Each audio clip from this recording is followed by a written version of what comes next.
É uma cilada, Bia. Ei, DJ, para o som. Ei, DJ, para o som. Segurança, porque está brigado. Oi, eu sou a Carol Jeff. E eu sou a Carol Will. E você está no Caro Livros, o podcast que lê mundos a fundo. Aqui no nosso podcast, a gente não vai apenas resenhar livros, a gente vai ler a realidade com a ajuda deles.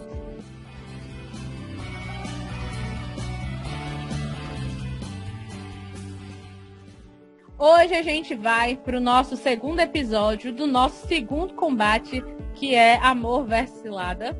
E a gente vai trazer uma obra clássica da literatura brasileira, muito polêmica, que todo mundo já ouviu falar, né? Que tem gente que ama, tem gente que odeia, mas que é unânime, tá na boca de todo mundo, né? Que é Dom Casmurro, do Machado de Assis, né? Que é o rei do realismo brasileiro. E aí, como é que a gente vai começar falando dessa obra hoje aí, Will? A gente vai começar falando sobre a biografia do Machadão, né? Este escritor maravilhoso, ele é o grande nome do realismo, lógico que não tem só ele, né? Dentro da escola literária realismo, a gente tem outros autores brasileiros, porém, ele é o mais expressivo desses autores e ele é reconhecido pela grandiosidade das suas obras e parece, né, tem algumas situações em que você só é considerado leitor de verdade se você é leitor de Machado de Assis. Se você não leu Machado de Assis, talvez aí o pessoal ache que você não deve receber a sua carteirinha oficial de leitor. E hoje, para discutir aqui junto com a gente trouxe de volta ela, a Lilith.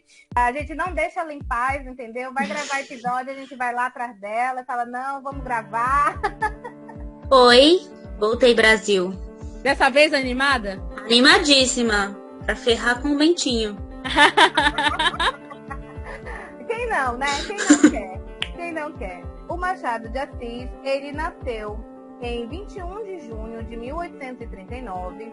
O nome dele completo é Joaquim Maria Machado de Assis. Ele é neto de escravos alforriados, então, assim, a descendência dele vem de escravos. Ele não era branco, ele era miscigenado, que na época falava-se que era mulato. Hoje em dia a gente tem um peso nessa palavra, não é uma palavra legal da gente usar. Tem pessoas que se ofendem quando se usa esse termo, dá um tom pejorativo, mas na época era super comum e ele era autodenominado mulato. Ele era pobre, ele não frequentou a escola, então ele precisou desenvolver todo o seu conhecimento basicamente de uma forma autodidata. Então, o pouco da escola que ele frequentou serviu assim como o ponto inicial, só que ele perdeu a mãe dele muito cedo. E ele foi criado pela madrasta dele, que era Maria Inês. E ele era uma criança que tinha problemas de saúde, ele era epilético, não era aquela criança super saudável, que podia brincar, que podia fazer as coisas. Então, assim, ele gostava de coisas que hoje em dia a gente considera nerd. Então, ele gostava de ler. Ele tinha uma senhora, a Maria José de Mendonça Barroso. Ela era granada, tá? Ela pertencia à nobreza da época. E ela meio que adotou o Machado como protegido dela. Então, ela disponibilizava para ele a biblioteca dela. E biblioteca era um luxo, e era um luxo de pouquíssima gente. A gente está falando de uma época em que, apesar de existir universidade já no Brasil, o ensino ele era extremamente elitizado. O Machado não pertencia à elite, ele não era desse rol. Então, para ele ter acesso aos livros, realmente foi uma sorte. Já pensou quantos Machados que não ficaram pelo meio do caminho porque não tiveram a sorte que o Machado teve? Ele teve a sorte de ter essa madrinha que disponibilizava a biblioteca para ele, ele ia lá e devorava aqueles livros. Ele era poliglota, troglodita.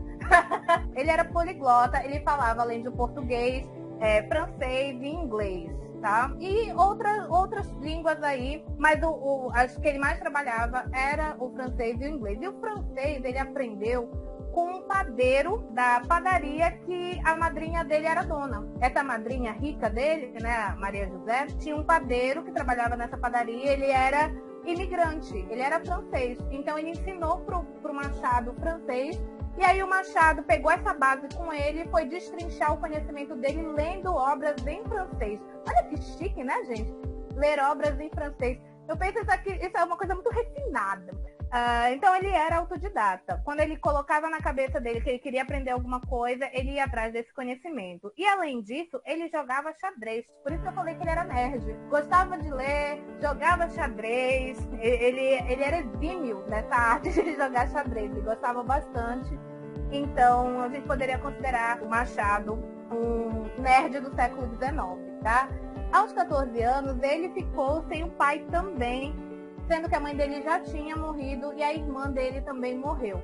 Então, assim, ele estava meio que completamente sem família, né? Tinha tudo para dar errado a vida do Machado, na verdade, porque ele não era da elite, ele não era branco, ele estava órfão, foi criado pela madrasta, de uma família sem recursos. Só que aos 16 anos ele foi empregado numa tipografia.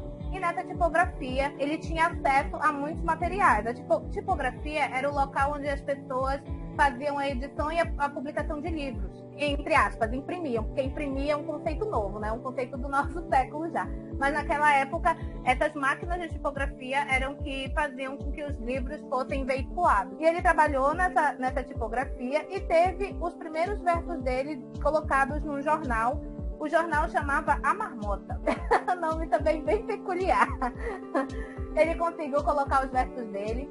Para quem não conhece muito do Machado, a gente pensa muito neles, nessas obras do realismo, com narrativas, histórias narrativas. A gente pensa no Dom Casmurro, Memórias Póstumas, Brás Cubas. Pode pensar nos contos dele, porque ele era um excelente contista também. Só que o Machado, ele tentou tudo dentro da área da literatura. Machado escreveu poesia, ele, antes de entrar de cabeça no realismo, ele tem obras românticas que ficam um pouquinho assim à sombra.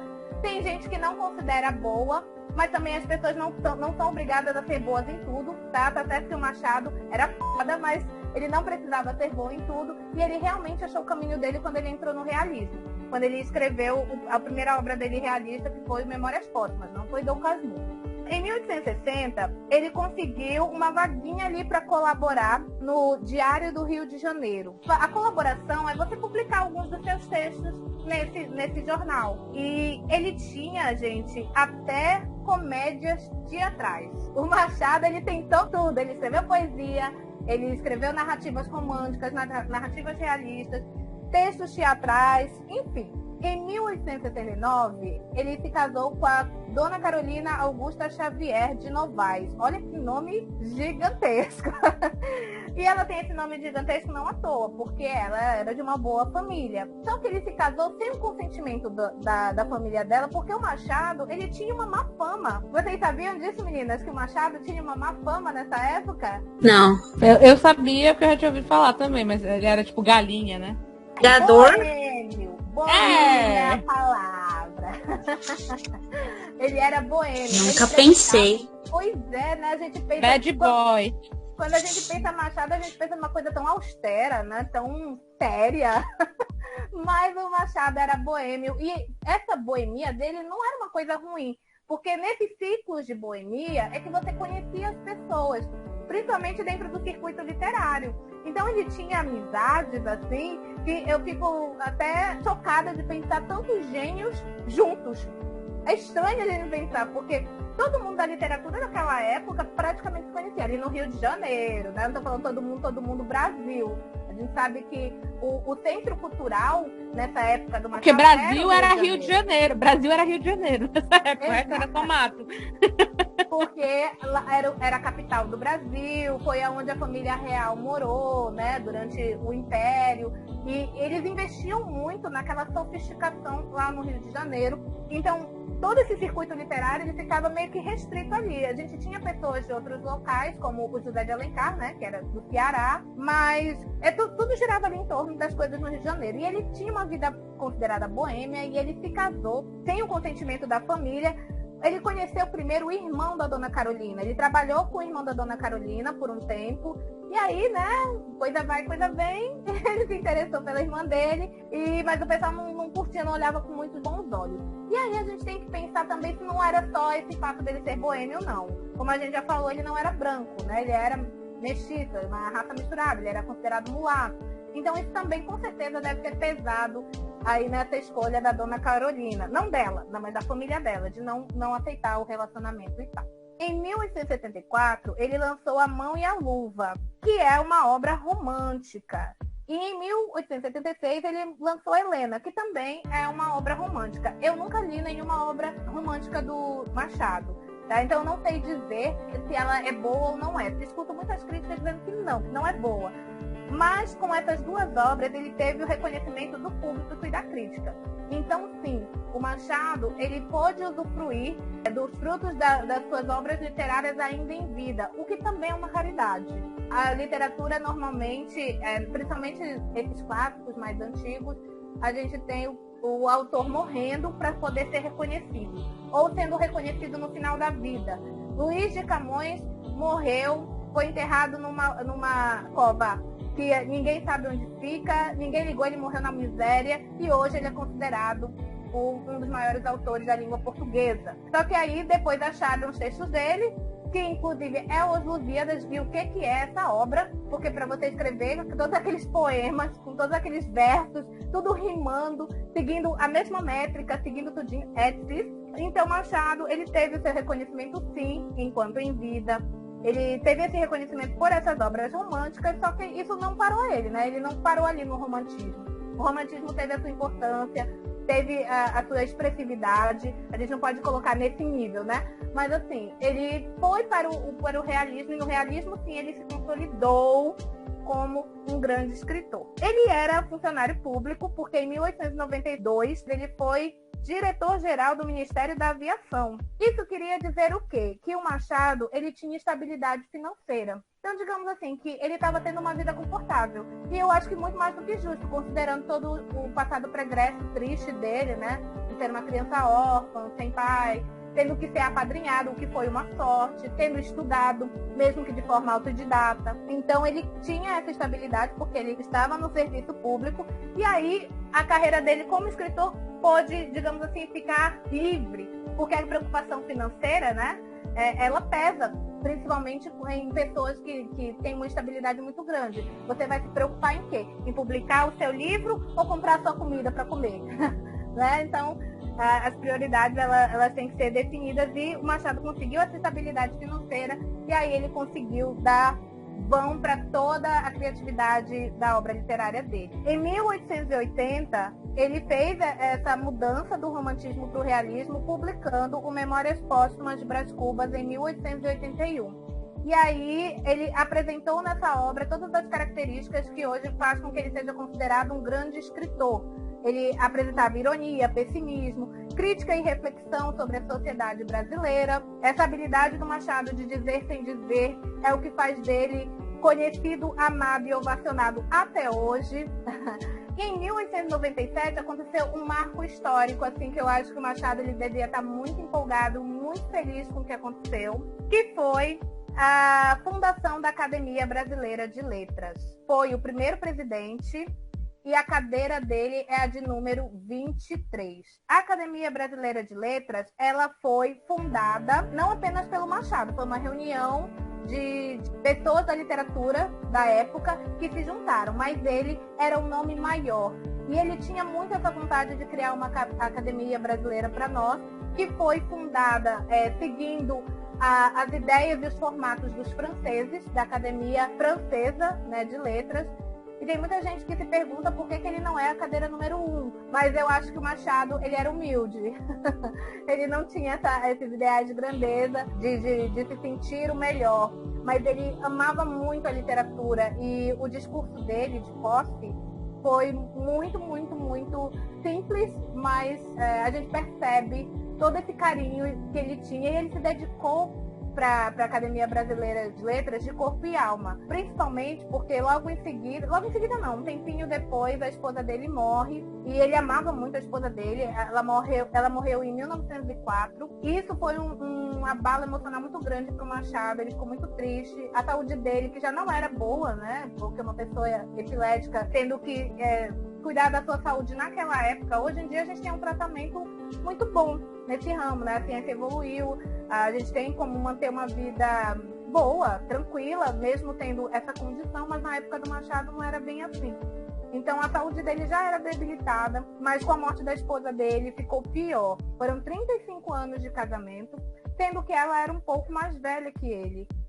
Então, eles eram um casal realmente diferentão, porque ela era mais velha que ele, tinha a diferença social, tem a questão racial, porque, né, ele sendo mulato, enfim, e é uma coisa da gente ficar muito feliz que ele tenha conseguido todo o espaço que ele teve com a Academia Brasileira de Letras, enfim, considerando que o Brasil não só era, ele continua sendo extremamente racista. Tanto é que em alguns livros, em algumas capas de livros, retratam Machado de Assis branco. E esse whitewashing aí, né, da figura do Machado de Assis é problemática, porque ele não era branco, tá? Nunca foi, viu, gente? Então, se vocês virem alguma foto dele, pintura dele, retratado com a pele clara, saibam que essa pintura é mentirosa, tá? Ele não é branco, então tudo isso que ele alcançou é muito importante para nós. Foi pronunciado na sessão inaugural da Academia Brasileira de Letras em 20 de julho de 1897, ao empossar-se presidente. Ele falou: Senhores, investindo-me no cargo de presidente, quisestes começar a Academia Brasileira de Letras pela consagração da idade. Se não sou o mais velho dos nossos colegas, estou entre os mais velhos. É simbólico da parte de uma instituição que conta viver, com o piar da idade, funções que mais de um espírito eminente exerceria melhor. Agora que vos agradeço a escolha, digo-vos que buscarei, na medida do possível, corresponder à vossa confiança. Não é preciso definir essa instituição. Iniciada por um moço, aceita e completada por moços, a academia nasce com a alma nova, naturalmente ambiciosa. O vosso desejo é conservar, no meio da federação política, a unidade literária. Tal obra exige não só a compreensão pública, mas ainda e principalmente a vossa constância. A Academia Francesa, pela qual esta se modelou, sobrevive aos acontecimentos de toda a casta, às escolas literárias e às transformações civis. A vossa há de querer ter as mesmas feições de estabilidade e progresso.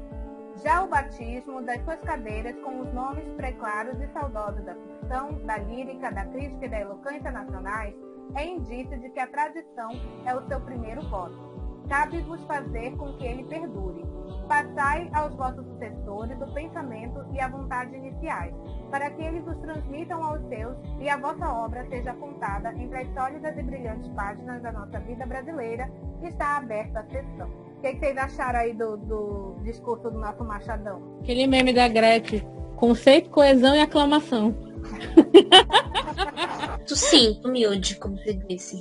Quando ele fala aquela parte de que a academia sobrevive às mudanças que acontecem, né?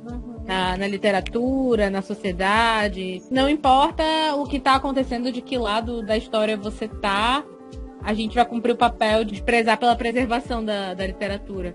E isso é muito inspirador. Eu acho assim que tudo que ele pensou, que ele disse, né, nesse discurso dele, ouvir ele falando seria uma glória, né? Se a gente pudesse ouvir ele falando essas frases, ia ser legal a gente poder ter essa oportunidade. Mas parece que a nossa sina é curtir as pessoas depois que a gente já não pode ver mais nada delas, né? Aquele meme lá de eu escuto pessoas mortas. Com que frequência? O tempo todo. No meu caso eu leio pessoas mortas. O patrono, na verdade, da Academia Brasileira de Letras foi o José de Alencar e foi o Machado que escolheu ele como patrono. E uma coisa muito legal que eu não sabia, que eu descobri, que ele foi protegido do Manuel Antônio de Almeida. Vocês lembram desse nome, dessa pessoa? É o do Sargento de Milícias? Aham. Ele é o escritor do Memórias de um Sargento de Milícias. Ele foi o protetor do Machado quando ele era aprendiz de tipógrafo. E olha essa conjunção estrelar aí acontecendo, sabe? Eu acho muito louco pensar isso, muito louco. E para terminar minha fala sobre a vida do Machado, eu já falei que ele amava muito a esposa dele, eles ficaram juntos 35 anos. Então eu gostaria de ler o poema que o Machado fez para a esposa dele, que se chama A Carolina. Esse poema é um soneto. Vocês lembram da estrutura do soneto? O soneto tem 4 estrofes, as 2 primeiras estrofes têm 4 versos e as 2 últimas têm 3 versos. E tem também a questão da rima, são versos de 12 sílabas poéticas. A Carolina, querida, ao pé do leito derradeiro em que descansas dessa longa vida, aqui venho e virei, pobre querida, trazer-te o coração do companheiro. Pulsa-lhe aquele afeto verdadeiro, que a despeito de toda a humana lida, fez a nossa existência apetecida e num recanto pôs o mundo inteiro. Trago-te flores, restos arrancados da terra que nos viu passar unidos, e ora mortos nos deixa e separados. Se eu tenha nos olhos mal feridos, pensamentos de vida formulados, são pensamentos idos e vividos. Então esse é o poema que ele dedicou aí à Dona Carolina, a esposa dele, e a maioria dos biógrafos que tratam da vida do Machado fala com muito carinho desse casal, porque ela era uma companheirona. Ela mostrou o inglês para o Machado, né? Ele é poliglota. Ele teve esse auxílio aí da esposa dele também. Ela apresentou obras clássicas da língua inglesa, como Shakespeare, né? Ele era um grande fã de Shakespeare por causa dessa apresentação que ela trouxe para ele. Enfim, a gente entende o porquê que ele ficou tão abalado com a morte dela. E apesar dele ter sido boêmio antes do casamento, não tem registros aí de que ele fazia besteira não, viu? Eles eram um casalzinho fofinho, que até onde se sabe, não rolou nada estilo Bento e Capitu. Ficou tudo ali, né? Um amorzinho mesmo. Vamos lá, Jack, continuando aí. Falamos muito da vida dele. Que vem a seguir. Agora a gente vai falar dos personagens da obra, do Dom Casmurro. É uma obra que não tem muitos personagens, se a gente for parar pra prestar atenção. Então eu vou começar falando que o primeiro personagem que a gente conhece bem, né, é o narrador da história, que é o Bentinho, Bento Santiago. E o Bentinho, ele é um menino branco, rico, da época do Brasil ainda era o Império. E o Bentinho, como ele vinha de uma família muito boa, ele era um menino que tinha acesso à educação, ele estudava latim, também estudava a Bíblia.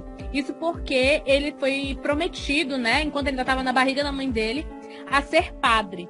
Não dando spoiler ainda da história, o que a gente consegue perceber é que quais são as características que o Bentinho apresenta durante a história. Como é ele que narra, ele talvez seja o personagem que a gente menos saiba, porque é ele falando dele mesmo. E como é ele falando dele mesmo, vai ter muita coisa que a gente não sabe se é verdade ou se não é. Mas bom, a imagem que o Bentinho passa durante a história é que ele é uma pessoa frágil, que ele é uma pessoa extremamente manipulável, né? Ele se deixa levar muito pelo que as pessoas dizem pra ele. Ele é muito egocêntrico, ele apresenta ali até uma certa frieza por conta desse egocentrismo dele. Ele se apresenta como uma pessoa inocente, né? Ele nunca sabe de nada, ele é passado pra trás. E uma pessoa passiva também, né? O temperamento que ele apresenta pra gente é que ele seja passivo. O segundo personagem que a gente conhece também logo de cara é o José Dias, que na palavra do Bentinho ele é o agregado da família. E o José Dias, ele gosta de usar superlativos, né? Ele é aquela pessoa exageradíssima, como ele próprio falaria dele. A característica do José Dias é essa mesmo. Ele é uma pessoa exagerada, ele é uma pessoa que ele tem um ego dele muito inflado, né? Ele tem uma mania ali de grandeza. Ele é um puxa-saco de primeira por conta disso.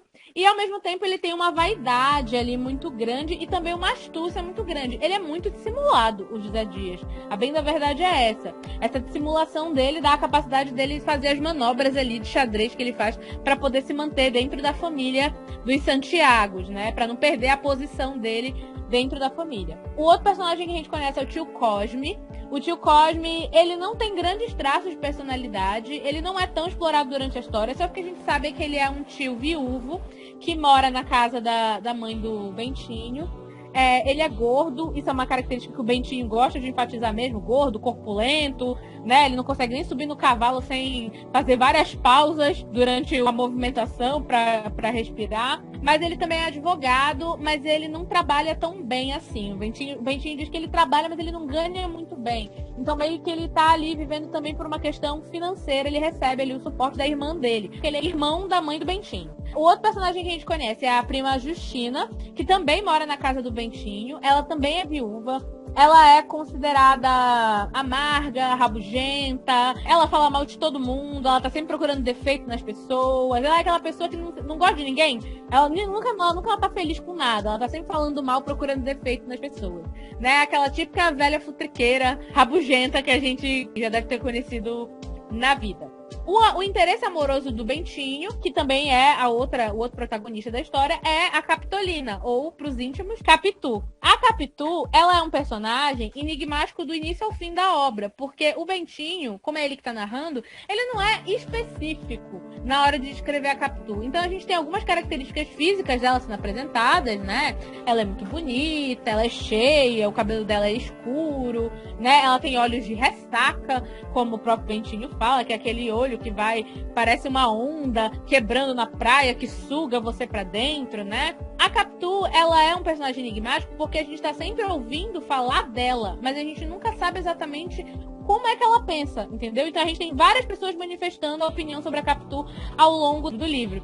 E principalmente, uma característica que é muito colocada ali na Capitu, apesar de que mais pra frente vocês vão ver que eu não concordo, é que a Capitu seria dissimulada, né? Que ela seria astuta, que ela seria uma falciane, ela é manipuladora, ela vai tentar sempre tá sempre jogando ali nas situações para que as coisas saiam a favor dela. Mais pra frente a gente vai ter uma discussão só em torno da Capitu pra gente debater essas características. São características atribuídas a ela pelo Bentinho, principalmente. Mas só que a gente consegue ver ali de positivo que falam dela, que ela é curiosa, ela é decidida, né? Para as mulheres da época isso não era comum, porque ela não era aquela mulher passiva, que ela esperava simplesmente as coisas acontecerem, que ela tava esperando que o Bentinho se manifestasse para casar com ela, não. Ela vai lá e corre atrás das coisas que ela quer.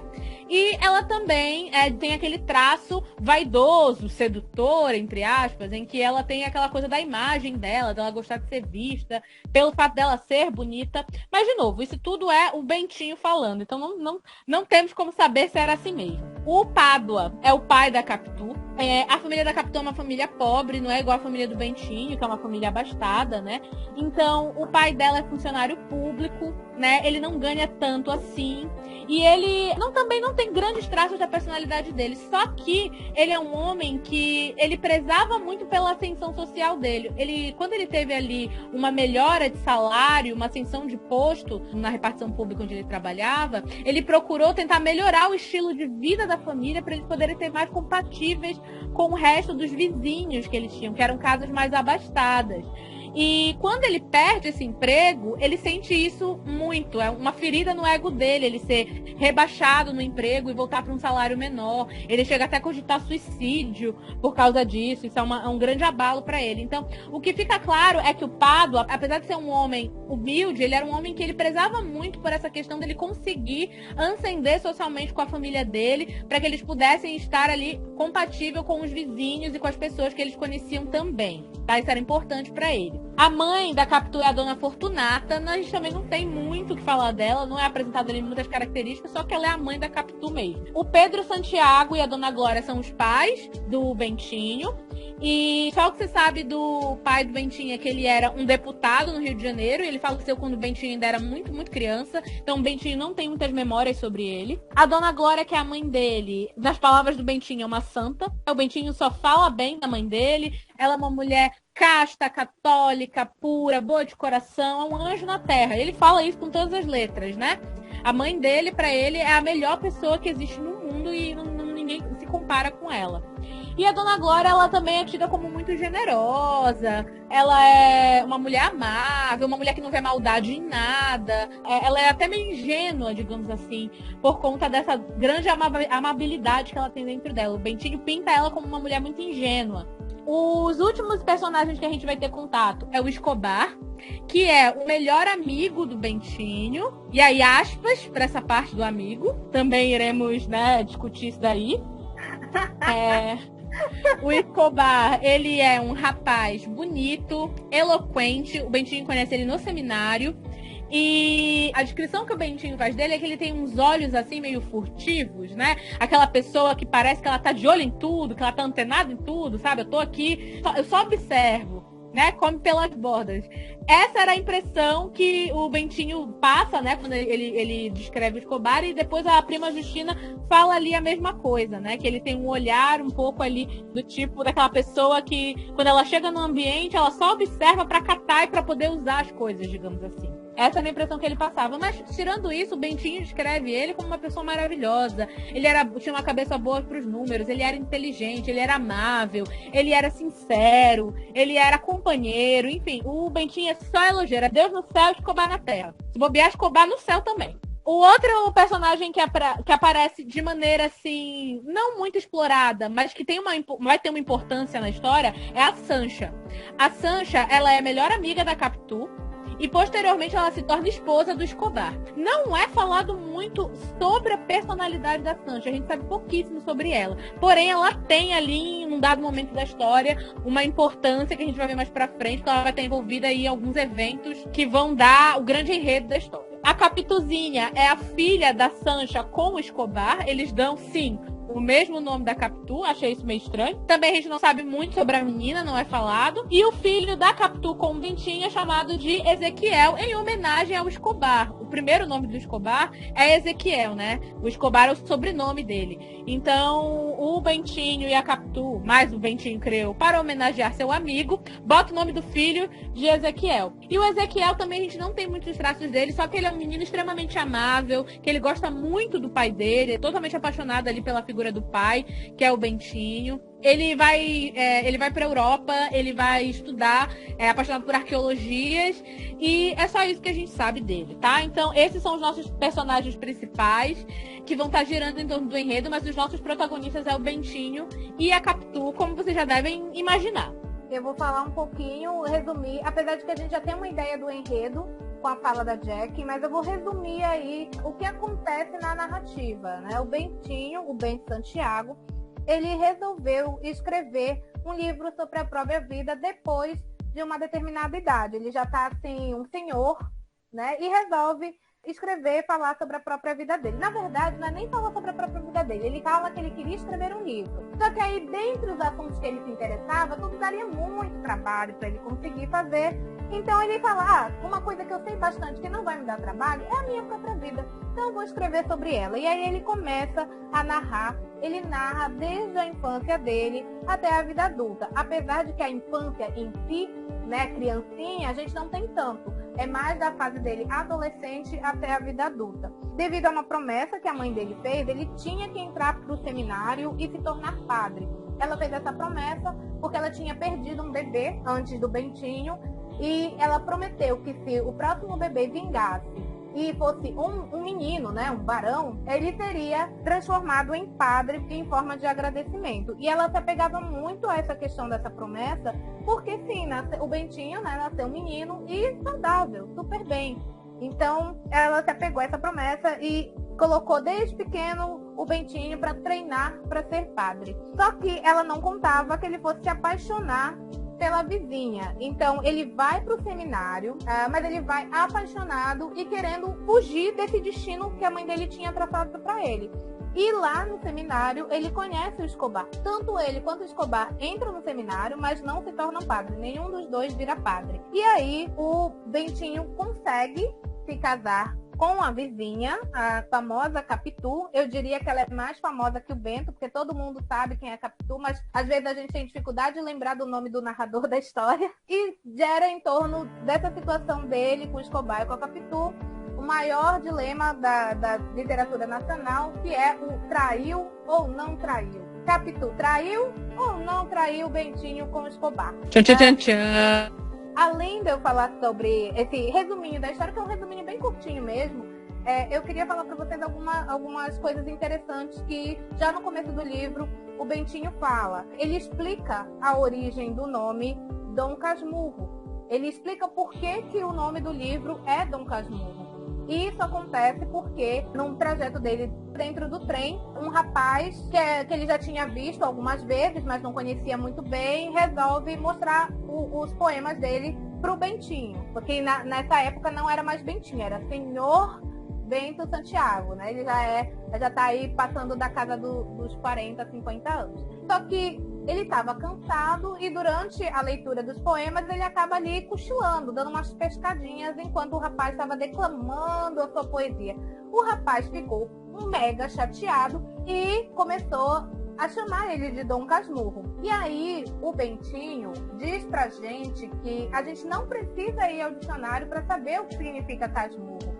Que casmurro é no sentido daquela pessoa de homem calado, metido consigo mesmo. Só que eu sou teimosa e eu fui ao dicionário atrás do sentido, do significado da palavra casmurro, para ver se o Bentinho estava enrolando a gente ou não. E aí o que acontece? Além desse significado de calado, né, introspectivo, metido consigo mesmo, o outro significado de casmurro é cabeçudo, obstinado, teimoso.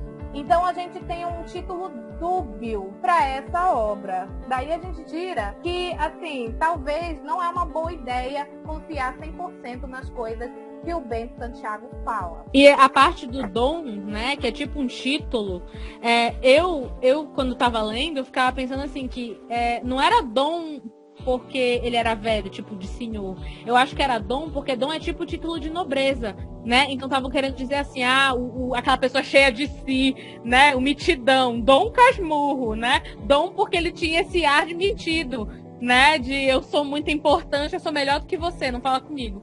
Entendeu? Então eu acho que é por aí que deram esse apelido para ele. Exatamente. O que é uma ironia do Machado. Porque com a ascensão da burguesia, né, toda aquela questão, os títulos nobres, eles estavam caindo em desuso. Ninguém mais usava título de conde, visconde e etc. Então, esse dom, esse ar de fidalguia que está se dando para o Bento Santiago é uma ironia do Machado de Assis, pela qual ele é muito famoso, né? As ironias do Machado nas obras dele deixa a gente assim, que maravilha, porque ele dizia sem dizer. Ele mostrava, criticava, sem deixar claro. Então você tem que ser inteligente para entender a obra do Machado de Assis. Aí acho que é esse o grande problema que o pessoal tem com o Machado, né? E outra coisa que eu queria chamar a atenção ao fazer esse resumo é o objetivo que o narrador diz ter para ter feito o livro. Ele fala em alguns trechos qual é o objetivo dele. E aí ele fala o seguinte: o meu fim evidente era atar as duas pontas da vida e restaurar na velhice a adolescência, pois, Senhor, não consegui recompor o que foi nem o que fui. Em outro trechinho mais para frente, ele fala: só se me faltassem os outros, vá. O homem consola-se mais ou menos das pessoas que perde. Mas falto eu mesmo. E esta lacuna é tudo. Ele está falando de um grande vazio que ele tem e que ele quer unir as duas pontas da vida dele. Ele vai mostrar pra gente todo o intermédio, né, do começo até onde ele está atualmente, mas a intenção dele é unir esses dois pontos. É achar dentro do Bentinho velho o Bentinho novo. O Bentinho jovem, aquela coisa de você, a nostalgia, enfim. E isso é muito importante, principalmente considerando a conclusão da história, que a gente vai falar mais pra frente aí, que aí já vai ter spoiler, né? Isso tem que ficar gravado na nossa cabeça quando a gente chega lá no final da obra, porque tem uns revestrés aí que a gente tem que observar.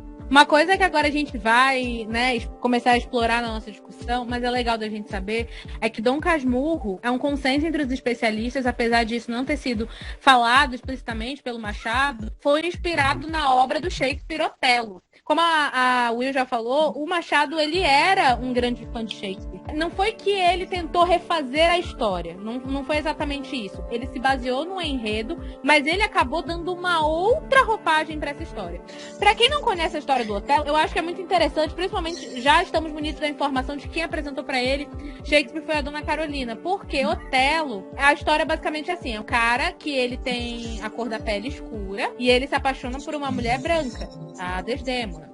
E aí, o Otelo se apaixona pela Desdémona, a Desdémona tá prometida pra um outro cara, mas vai em cima, vai embaixo, eles conseguem se casar. E aí, assim como no Dom Casmurro, você tem um triângulo amoroso, né? Tem um amigo aí do Otelo, que é o Iago, e o Iago não gosta de ver ali a felicidade do casal e resolve acabar com a felicidade deles, e o que acontece basicamente é que o Iago, ele planta ali a sementinha da dúvida, ele consegue fazer uma intriga entre o casal e no final o Otelo, ele acredita que a Desdémona traiu ele, né? Assim como mais pra frente a gente vai ver o Bentinho vai acreditar que a Capitu traiu ele veementemente.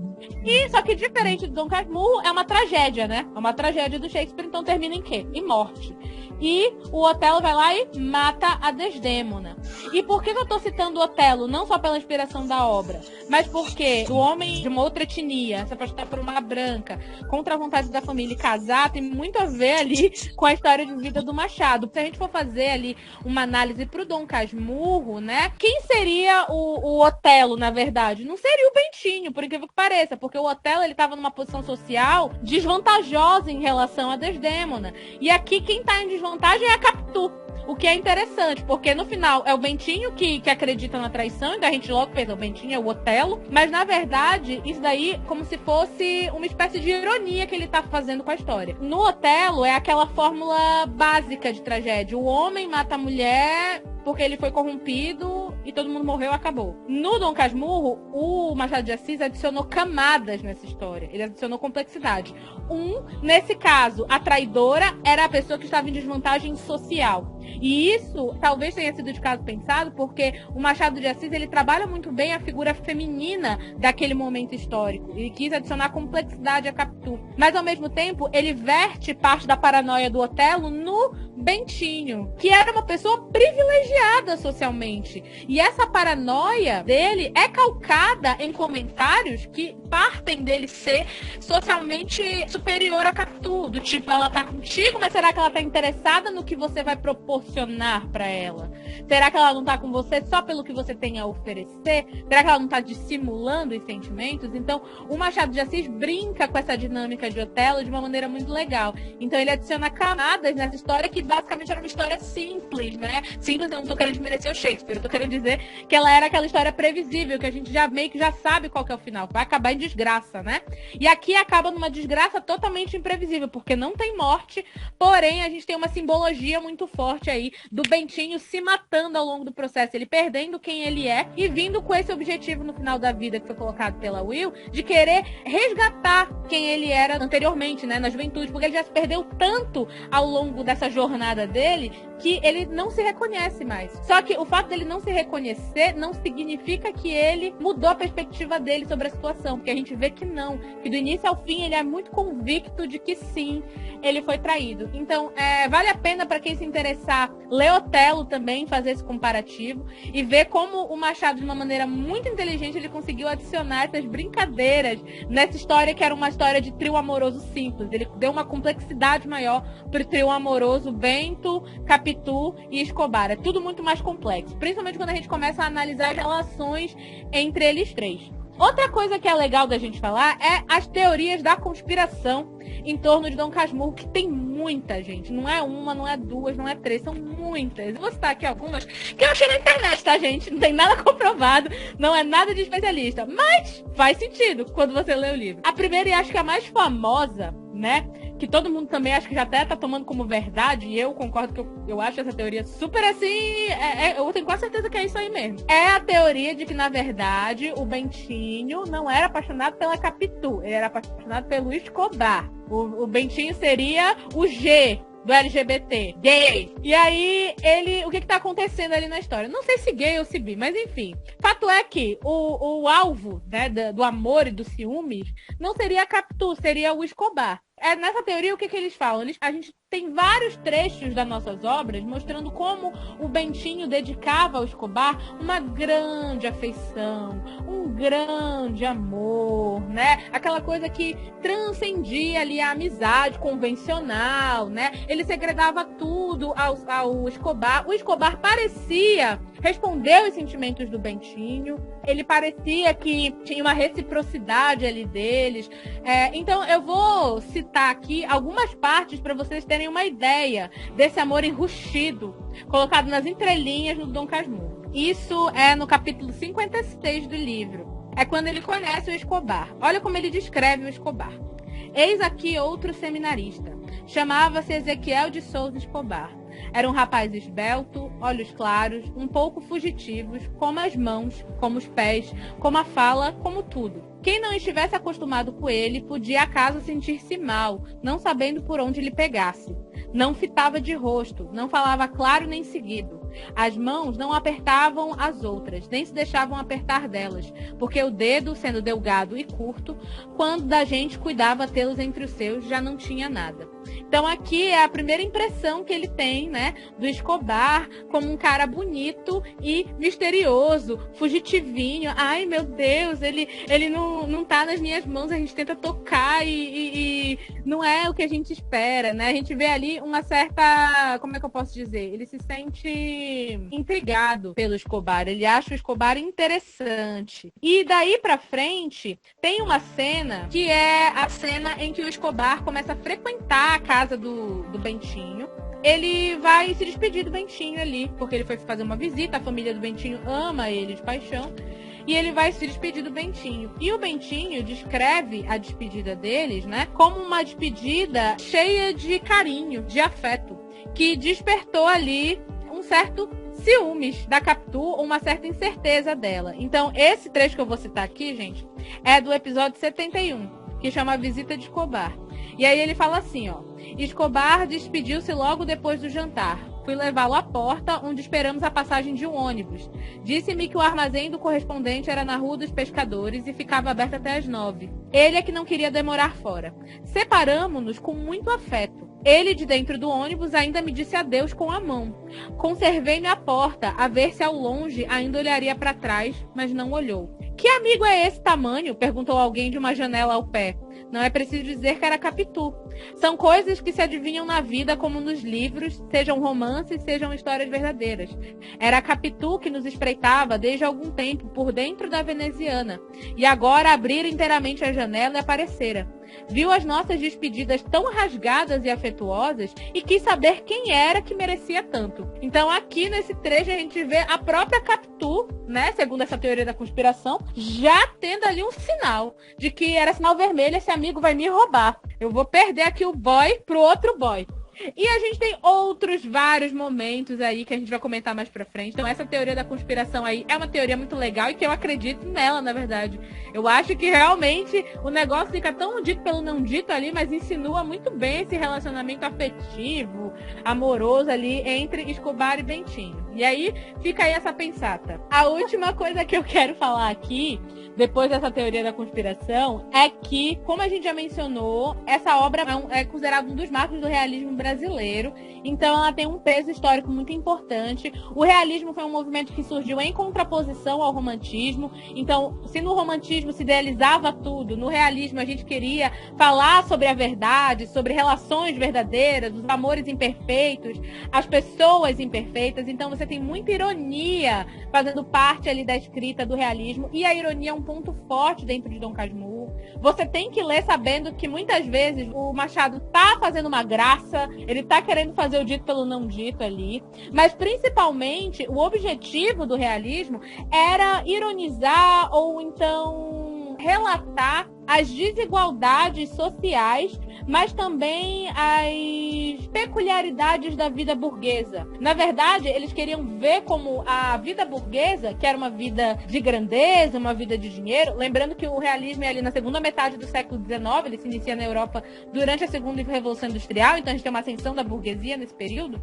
Ele queria mostrar como a vida burguesa, na verdade, ela era uma vida superficial, como por debaixo dos panos daquela vida tida perfeita, você tinha muita coisa errada acontecendo, coisas que não diferenciavam os burgueses das demais pessoas. Só o dinheiro mesmo é que botava eles em posição de vantagem. Então, essa é uma das características do realismo brasileiro. Tem uma matéria da revista Piauí muito boa, só falando sobre Dom Casmurro, e nessa matéria, gente, o analista, ele fala o seguinte, que ler Dom Casmurro não é só ler uma história de amor, é ler uma história sobre a desigualdade social do Brasil, porque apesar de ser pouco explorado e de maneira explícita, a desigualdade social, ela está sempre presente em tudo no Dom Casmurro. Primeiro, a começar pela relação do Bentinho com a Capitu. Mas não só isso. A gente vê a relação do Bentinho com o Escobar, né? O Bentinho, por ser de uma família abastada, ter escravos, ter imóveis, a renda que a mãe dele arrecadava com os aluguéis da casa, ser muito superior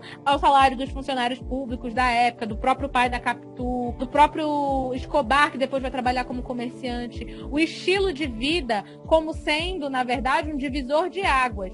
E, inclusive, essa diferença social é o que norteia todo o mito da traição da Capitu, como eu também já mencionei, né? De acharem que a Capitu era uma interesseira, que ela era uma gold digger, né? Que ela tava só querendo se dar bem ali. Mas também ninguém fala da relação do Escobar com o Bentinho, que também, em muitos momentos, a gente consegue ver o interesse econômico ali aparecendo na relação deles, né? Principalmente quando o Escobar começa a querer saber quanto que a mãe dele arrecada, dos aluguéis, quantos imóveis o Bentinho tem. Isso também vai culminar também no final da história, quando a gente vê o Bentinho fazendo visitas à Europa por uma questão de imagem, para que as pessoas não pensem que a família dele desmoronou, como a gente vai ver mais pra frente, que a família dele ainda tá bem. Porque essa questão da manutenção da imagem burguesa, né, da manipulação da imagem burguesa, era uma coisa importante. Era necessário você ter uma capa de família perfeita e de pessoa católica cristã. Então o realismo vem também como, na verdade, um tapa na cara das pessoas, né? Eu acho que o Machado, por ele ser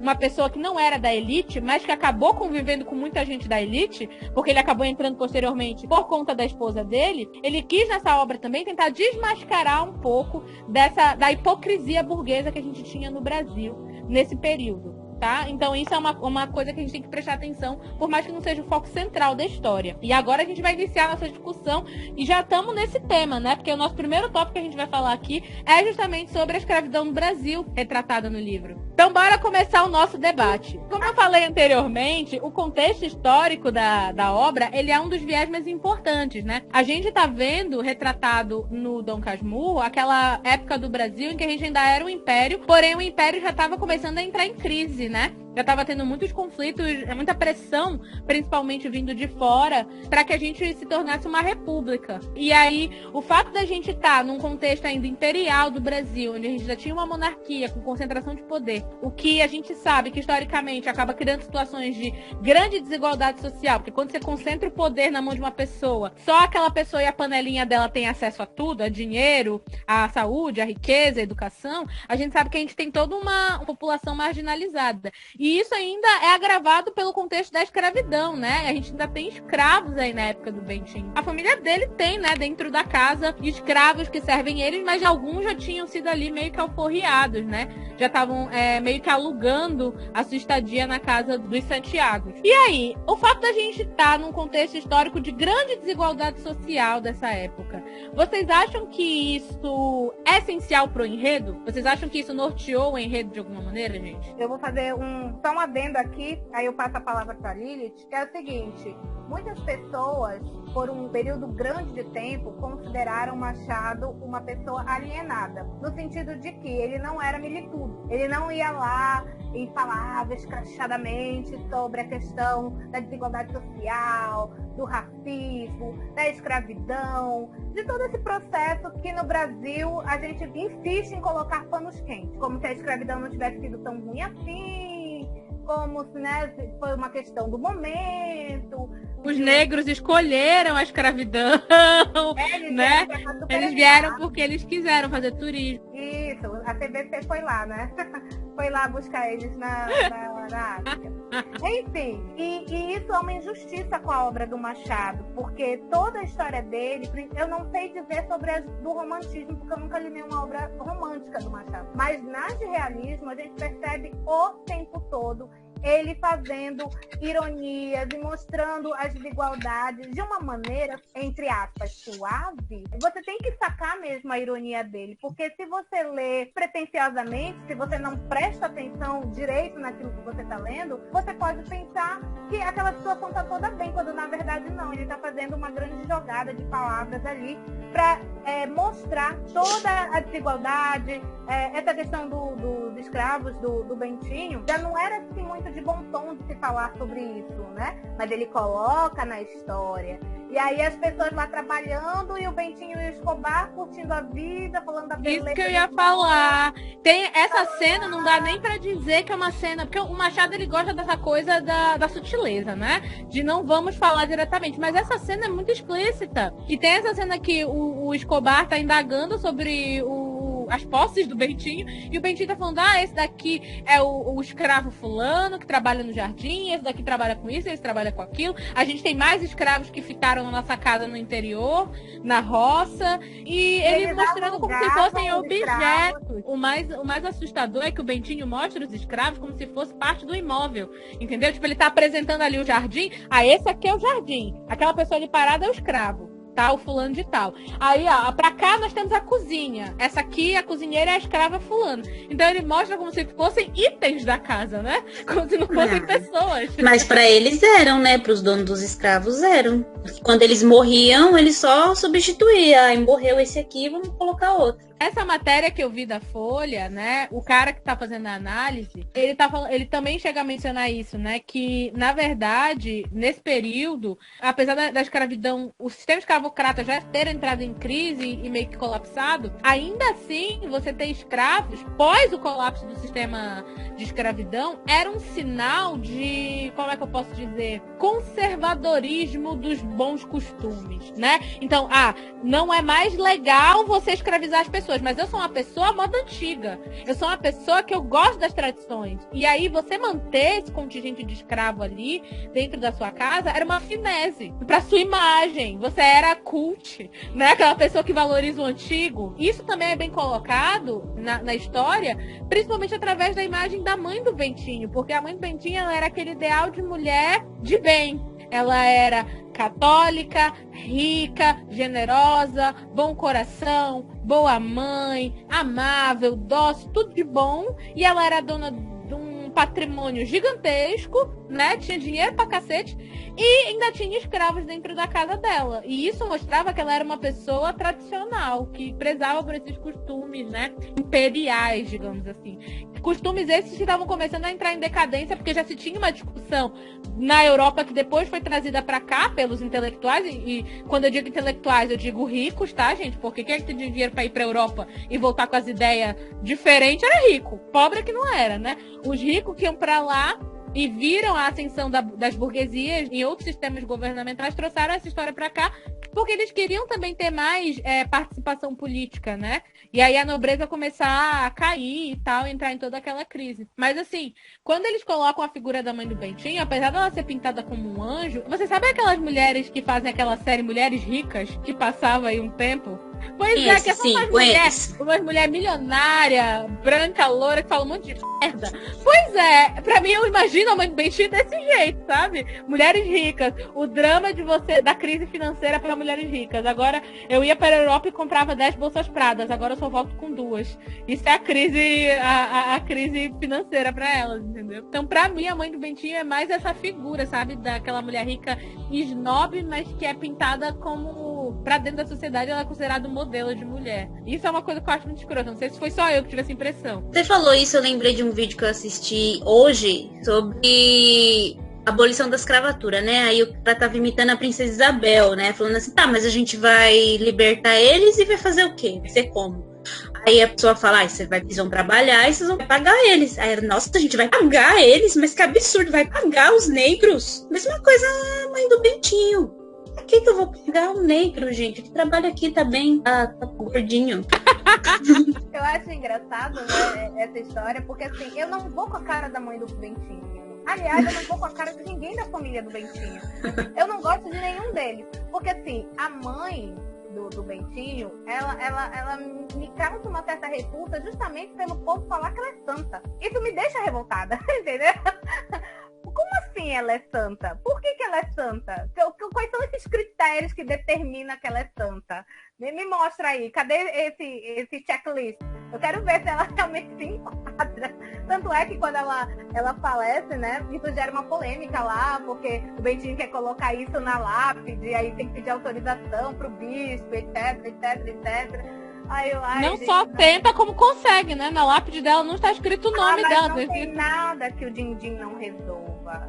Não tem nada que o dinheiro não resolva. Ai, você vai me dar um dinheirinho aí? Então tá, tudo bem. Né? Porque o Bentinho vem com todo aquele discurso. Padre, que é o protonotário, que ninguém entende qual é esse título, dava aulas para ele, tudo e tal. Isso mostrava o quê? Que ela investia na igreja, que ela dava dinheiro para a igreja.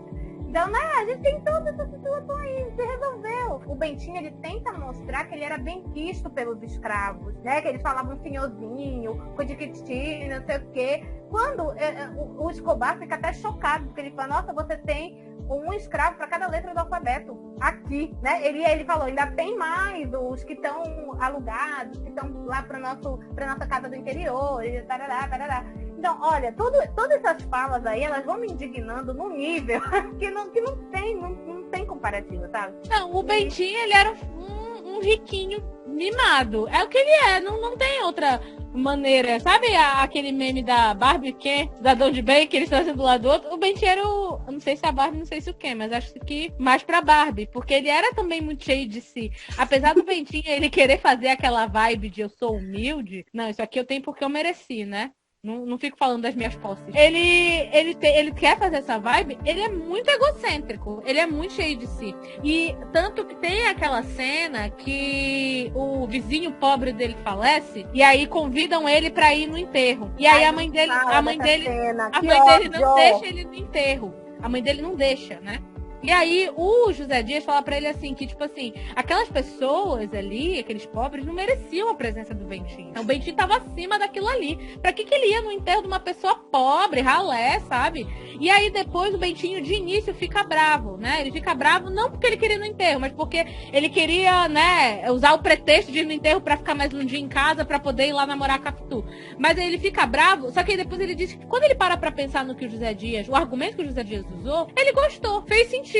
Deu até um sabor gostoso na boca dele. Quer dizer, eu sou tão especial que aquelas pessoas no enterro não merecem a minha presença lá. Aquele morto, leproso, aquele leproso não merece a minha presença ilustre lá. Então, nesses pequenos momentos que, como eu disse, era o Bentinho que tá narrando. Óbvio que ele vai tentar se pintar aí de santo, casto, o bonzinho, a vítima inocente. Nesses pequenos momentos, ainda assim, ele dá umas escorregadelas e mostra como ele realmente pensa na narração dele. E aí ele mostra que, na verdade, ele era, um egocêntrico. Era o que ele era. Ele se achava. Então, isso conclui a minha fala dizendo que Machado foi injustiçado ao ser chamado de alienado. Existem inúmeras formas que você pode usar para contribuir para as causas. Você não precisa usar um discurso violento, você não precisa fazer nada disso, porque era isso que era cobrado da figura do Machado, principalmente considerando o histórico dele, a pessoa que ele era, que ele não era branco. Né? Então, assim, é muito injusto a gente dizer que ele não agia nesse sentido,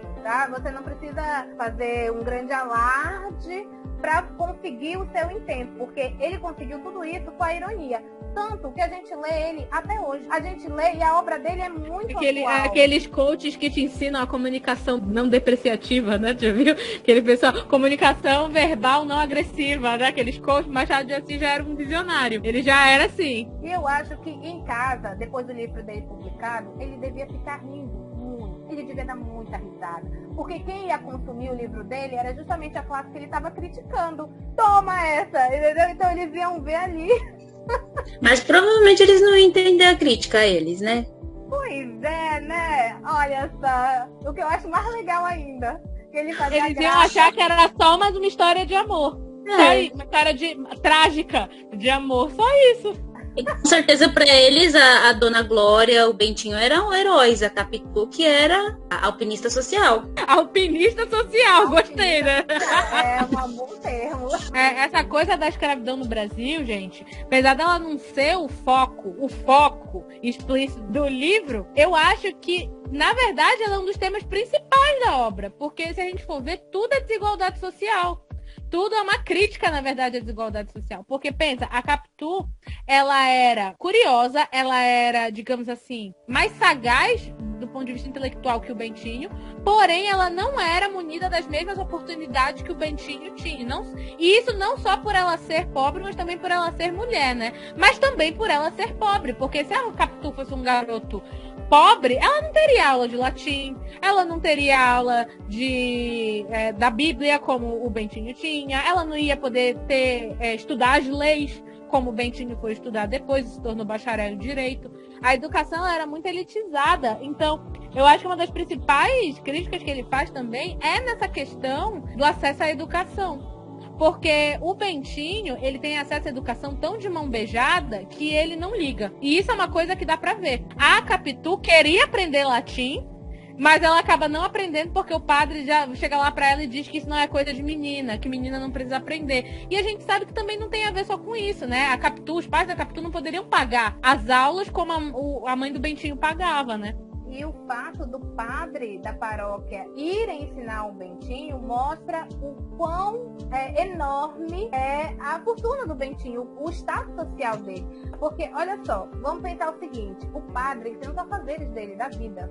Né? O padre, ele não sai por aí nas casas alheias ensinando latim para todo mundo. Não é assim que funciona. Mas o prestígio da família Santiago era tanta que ele destinava aquele momento para ensinar exclusivamente. O Bentinho não estava numa turma. O Bentinho estava tendo aulas particulares com o padre. É quase como se o professor da faculdade viesse fazer a aula aqui na minha casa para mim. Você está falando, olha, minha querida, segurar pela mão aqui, tá? Então a gente vai aprender agora teoria da educação, vamos lá falar sobre Chomsky, vamos lá falar sobre Paulo Freire, e tarará, tarará. E não é assim que funciona. E além dele dizer, o padre, né? Eu creio que além dele ter dito não para Capitu por ela ser mulher, tinha essa questão de pensar assim, não vale a pena ensinar para você. Você não é rica, você não é elite. Então, para você, eu vou estar gastando realmente, de fato, o meu latim. Eu vou estar gastando meu latim com você.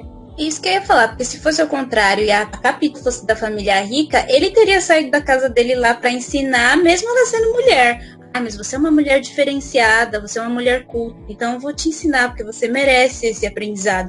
É igual o Alto da Compadecida lá, que ele não ia fazer o enterro da cachorra do Pedro, mas ia fazer o enterro da cachorra lá do Major Antônio Moraes.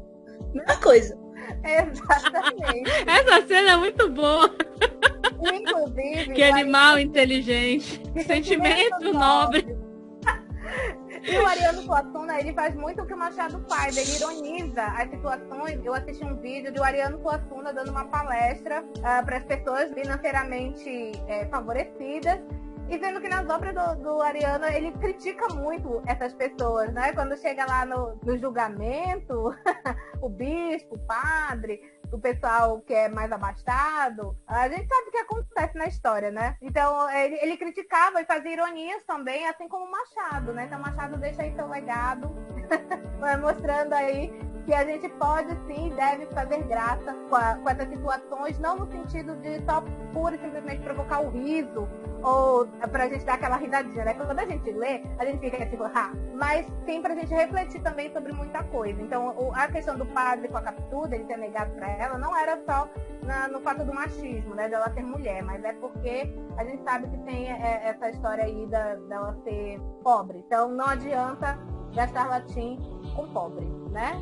O pobre não precisa disso. Exatamente. Essa questão da desigualdade e também de como tudo era voltado só para um grupo de pessoas, todos os direitos, né, o acesso a tudo, é muito bem explorado na relação do Bentinho e da Capitu. E eu acho que é uma coisa que o pessoal não foca. O pessoal gosta muito de falar, traiu, não traiu, não sei o quê, e se ela se engravidou do outro, não sei o quê, mas, gente, eu acho que é legal porque a gente tá vendo um casal que eles já partem de uma desigualdade, de uma relação desigual. Eles não.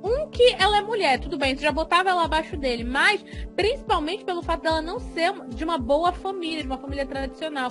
Isso colocava a Capitu numa desvantagem, assim, muito grande. Era um abismo a diferença social entre ela e o Bentinho. E isso só agravava a situação para ela. Porque qualquer atitude da Capitu, qualquer errinho da Capitu seria lido como um sinal de que ela só estava com ele por interesse. Seria, a Capitu espirrou. Ah, olha, ela tá espirrando porque ela tá querendo roubar o dinheiro dele. A Capitu teve uma febre. Ela tá com febre de tanto que ela pensa no dinheiro dele. Pensa tanto que até deu febre. Entendeu? Tipo, tudo vai ser lido como um sinal disso. Eu acho isso muito engraçado, porque é incrível como as pessoas acham que o pobre, ele só vai estar interessado no dinheiro dos outros. O pobre, ele não vai estar vendo... Ela não seria capaz de amar ele de verdade, por exemplo. As pessoas sempre realmente acham que ela é uma baita de uma dissimulada por causa disso. E eu acho que isso tem muito a ver com esse estereótipo negativo que se faz das classes baixas, que é um estereótipo feito pelas classes ricas, e que às vezes muitos de nós pobres a gente abraça como se fosse verdade. Então aquela coisa de que, você é pobre porque você não se esforçou o suficiente, porque se você tivesse se esforçado mais, você não conseguiu até agora porque você não quis. Porque tem gente que consegue. Se você quisesse, você tinha conseguido. E aí, se você se relaciona com alguém que tem um pouquinho mais do que você já tá de olho, né, naquilo que a pessoa tem. Então, o pobre, ele vai querer sempre surrupiar, tirar proveito das situações. Essa coisa de que o pobre, ele é malandro, de que o pobre, ele quer sempre tirar vantagem das situações, né? Eu acho que isso é um estereótipo Pobre negativo e que se mulher. tem. Pobre e mulher. Mas, assim, Porque- eu acho que isso é uma coisa da classe pobre, porque o homem pobre, ele vai ser bandido, ele vai ser malandro, né? E a mulher pobre é pior ainda, porque ela vai ser o quê? Uma vagabunda oportunista. É isso que ela é. Ela não passa porque disso. uma mulher, se ela é engravida do cara, aí o que vai Exato. acontecer? O que vai acontecer se ela é engravida do cara? Ela tá querendo a pensão. Aí o cara dá R$150 de pensão. Quem é que consegue manter uma criança com R$150 de pensão? Me explica. Mas aí a mulher é vista como... Mas aí ela golpista. engravidou do pobre, né? Porque o rico não dá R$150. Mas aí, pro rico pagar pensão, a briga judicial é grande. É se ela não verdade. acabar como a Elisa Samúdio. Que a Elisa Samúdio lá com o goleiro Sim. Bruno, ela foi tentar exigir os direitos do filho dela. E aí ela acabou, né, perdendo a vida. O cara ficou alguns aninhos preso, não o suficiente, tá aí. Ela tá morta. O Ainda menino tem tá gente órfão. que ainda foi lá receber ele na porta da cadeia. Aos aplausos. Ainda tem gente que acredita que ela tá viva, escondida. Gente, pelo amor de Oh, Deus. meu Deus do céu. É muita Sabe, vontade de querer passar pano, né? É muita vontade de querer passar pano pro Bruno. E eu acho que é engraçado que as pessoas, esse estereótipo que a gente está debatendo, ele atribui sempre o mau caratismo ao pobre. O pobre é mau caráter, porque ele tá sempre de olho no que é dos outros. Mas se a gente for parar pra pensar, as pessoas escravizaram as outras pessoas para serem ricas. Então o rico daquela época era o verdadeiro mau caráter, porque ele conseguiu a riqueza que ele tinha a custo de matar, explorar outros seres humanos, e isso se reproduz até hoje, porque o trabalhador é explorado praticamente até a morte pelo dono da empresa, e o cara é rico, mas o cara tá acima de qualquer suspeita. Ele não é colocado como uma pessoa de caráter duvidoso. Por mais que ele lave dinheiro, tenha caixa 2, é 1 milhão de pessoas pra tentar passar um pano pra ele. Agora o pobre, se ele roubar um salame, um pão pra ele comer porque ele tá passando fome, ai, olha só que não tem vergonha na cara, você não merece segunda chance, você tem que ir pra cadeia, você tem que morrer, porque o pobre é assim, pobre ele tá sempre querendo o caminho mais fácil. Ele não quer saber de trabalhar, quer saber de ganhar dinheiro, mas não quer saber de trabalhar. Essa visão, e a gente vê que isso foi uma coisa historicamente construída, porque no Dom Casmurro tá aí da mesma maneira. A gente tá vendo numa obra antiga as pessoas falando das pessoas pobres como sempre oportunistas, né? E o próprio José Dias fala isso da família da Capitu. Tudo bem que o José Dias não é a pessoa mais confiável da história, né? Pra gente pegar a perspectiva dele, porque ele é um agregado, como o próprio nome já diz. Mas o José Dias, ele vê... Ele próprio era um oportunista. Exatamente. Mas ele vê a família da Capitu, que era uma família totalmente normal, até porque o pai dela trabalhava. Então, tipo assim, não tinha a chance dele querendo, né, pegar aí uma parcela da fatia do dinheiro deles, porque eles tinham renda própria, mas de ver sempre os pobres como aquelas pessoas que querem ser sanguessugas. Eu acho que é isso. E o trabalhador é um sanguessuga, você não quer trabalhar. Nós, os empresários, é que geramos a renda. Nós é que geramos emprego. Eu pago o salário do funcionário público, nós, os empresários. Como a gente vê uns e outros falando isso. E nós, que somos as verdadeiras pessoas que sustentamos a porcaria desse país aqui, trabalhando, a gente é o parasita. Nós é que somos os parasitas. Agora, a pergunta que eu quero fazer pra vocês é a seguinte. O pobre, ele é visto como alguém que é o sanguessuga, oportunista, que vai querer se aproveitar. Agora a pergunta é, tá errado? É justo uma família ou um grupo pequenininho ser o grande detentor de uma porrada de dinheiro? A gente tá aqui com a nossa vida limitada, tendo pouco acesso a tudo. A Capitu, por ser mulher, por não ter um status social bom, ela não podia estudar por mais que ela quisesse, porque ela era inteligente, ela gostava de aprender coisas, ela pediu e foi negado pra ela, entendeu? Agora, tá errado a Capitu ir lá querer um bom casamento com o Bentinho. O Bentinho era terrível. Eu não sei, assim, é muito amor Boy pra lixo. ter uma pessoa.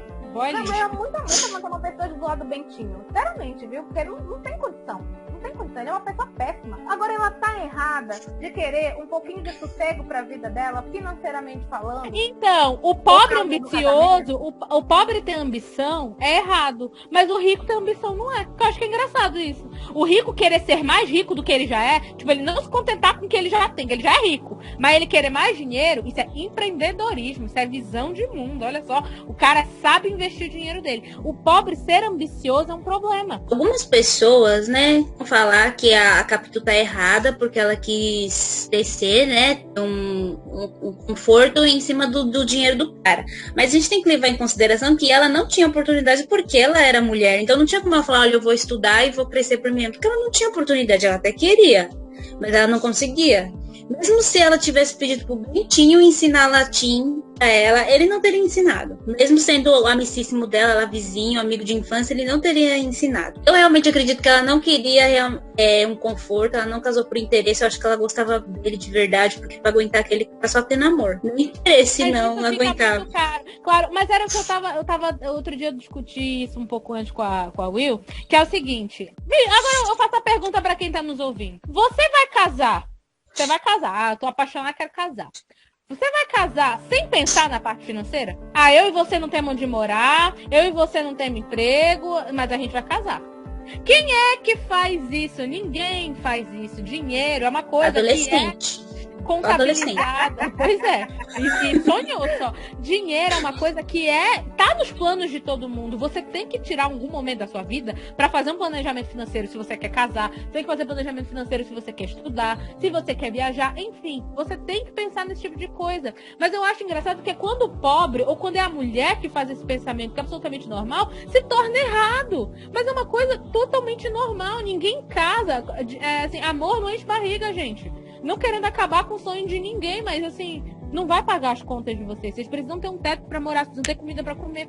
Então é normal, é natural que se pense em dinheiro quando você está falando de um projeto de vida, quando você está falando de um projeto de família. A gente vive, infelizmente, no mundo capitalista, no mundo que gira em torno da riqueza, entendeu? Então, assim, eu acho que as pessoas, elas também cobram das mulheres e dos pobres, e enfim, elas cobram um ideal de amor que não existe, que não vai existir nunca. Ninguém ama e vai achar que vai viver de amor. No mínimo, você vai falar assim, poxa, eu quero casar. Exato, eu vou precisar arrumar um emprego. Você vai precisar arrumar um emprego também. Isso é natural. E se a outra pessoa tem uma condição social melhor, mais dinheiro, por que não? Afinal de contas, quando você casa... Exato, quando você casa na união da vida, o dinheiro tá envolvido ali no meio. Agora, eu não vejo o porquê que a Capitu ela tem que ser queimada como bruxa nessa história, por mais que ela não amasse o Bentinho. Porque, assim, eu acho que ela ama. Eu acho que ela ama. Na minha cabeça, eu vejo que a Capitu, a busca dela pelo Bentinho era justamente como se ela tivesse achado aquele bilhete dourado lá da Fantástica Fábrica de Chocolates. Tá entendendo? É uma coisa, assim, que você queria muito, você amava, você, né? E, além disso, ia te trazer outros benefícios. Então, ele era o combo, ele era o combo completo, né? Então, ele tinha o status social, que era uma coisa que é uma preocupação, e para as mulheres, na época, não existia outra maneira de você conseguir ascensão social, era só casando. Então, sim, gerava uma corrida e uma competitividade feminina para disputar os melhores partidos. Mas inclusive as festas de 15 anos nasceram disso, né? Festa de 15 anos de debut, né? Isso, era o cara falava assim, minha filha, chegou a hora de você casar. E aí era como se fosse um leilão, né? Ele fazia uma festa lá pra dizer, olha, minha filha está aqui, 15 anos, 1,70 m, 25 quilos, tá malhando, quem dá mais? Como é que a gente começa os lances? Porque era isso, era uma chance da filha dele ser apresentada, entre aspas, à sociedade pra casar. Isso era a festa de debut. Então, eu não vejo erro na Capitu, porque o José Dias, ele é muito ácido nos comentários que ele faz, e às vezes a atitude dos pais da Capitu levam a gente a pensar de que eles estavam investindo sim numa coisa que poderia rolar entre o Bentinho e a Capitu, né? Tem muitas cenas que a mãe da Capitu quase pega eles, assim, e a gente que é mãe, a gente sabe quando o filho tá fazendo as coisas erradas, né? Quando a gente é adolescente, a gente pensa que engana, mas a gente não engana não, viu, gente? Um spoiler da vida pra vocês, não estamos enganando ninguém, tá? Eles sabem, eles só fingem que não vê. E o pai da Capitu é a mesma coisa. Então, em muitos momentos ali da história, a gente vê que eles sabem que tá rolando alguma coisa e eles dão pano. Eles vão, continua, não tem problema, vai. Mas eu não vejo isso como uma coisa errada, porque para a mulher não existia outra forma de ascensão social. A Capitu, como a Lilith falou, não tinha como estudar e falar assim, pela meritocracia, né? Eu vou estudar, vou trabalhar e vou crescer. Não existia isso para ela. Não existia. Então eu vejo assim, porque ela estava interessada só no dinheiro do Bentinho. Ok, mas ela gostava dele. Então aquilo era um combo. E eu acho que é por isso que ela se jogava com tanta voracidade para conseguir aquilo. Era o sonho dourado, realmente. Moça, naquela época, casar com uma pessoa que você ama, e essa pessoa que você ama coincidir de ter um status social e dinheiro, era uma coisa muito rara, gente. As pessoas se casavam pura e simplesmente por conveniência. Não existia amor. Essa ideia de amor romântico, ela é bem recente até na história da humanidade. Por séculos e séculos e séculos, sempre se casou por um interesse, por uma... O casamento, na verdade, era uma empresa, né? As pessoas tinham um olhar corporativista em cima do casamento, né? Associações vantajosas. Mas aqui a gente, no século XXI, não pode falar nada, porque existe um aplicativo aí que chama Meu Patrocínio. Quer falar do que da Capitu? Exato, você tá aí à busca do seu sugar daddy, como é que vai tacar fogo na Capitu, não é mesmo? Não pode. Mas aí é o que eu falo também, o pessoal julga, né? As meninas a galera, né? Não são só meninas, é a galera que vai atrás do sugar daddy, uma sugar mama. Eu acho assim, se tá como um acordo, todo mundo tá satisfeito com aquilo, você não tem que se meter. Se a pessoa tá disposta a pagar e a outra está disposta a prestar o serviço pra receber, quem somos nós pra estar dizendo que tá errado? Não tá nada de errado, o dinheiro não é teu, é da pessoa, entendeu? Eu acho assim. Olha, eu fiquei sabendo, tinha um grupo lá no Facebook de uns caras que tinha fetiche de pagar boleto pras minas, eu quase fiz um Facebook de novo pra mim. Menina, qual é esse grupo aí que eu vou entrar? Eu vi a notícia. É sério isso? Eu quero. Sério, procura lá. Mas assim, pelo que eu vi não é boletim não, é boletinho só, mas já dá um alívio, né? Com Às vezes a certeza. gente quer um lanche, entendeu?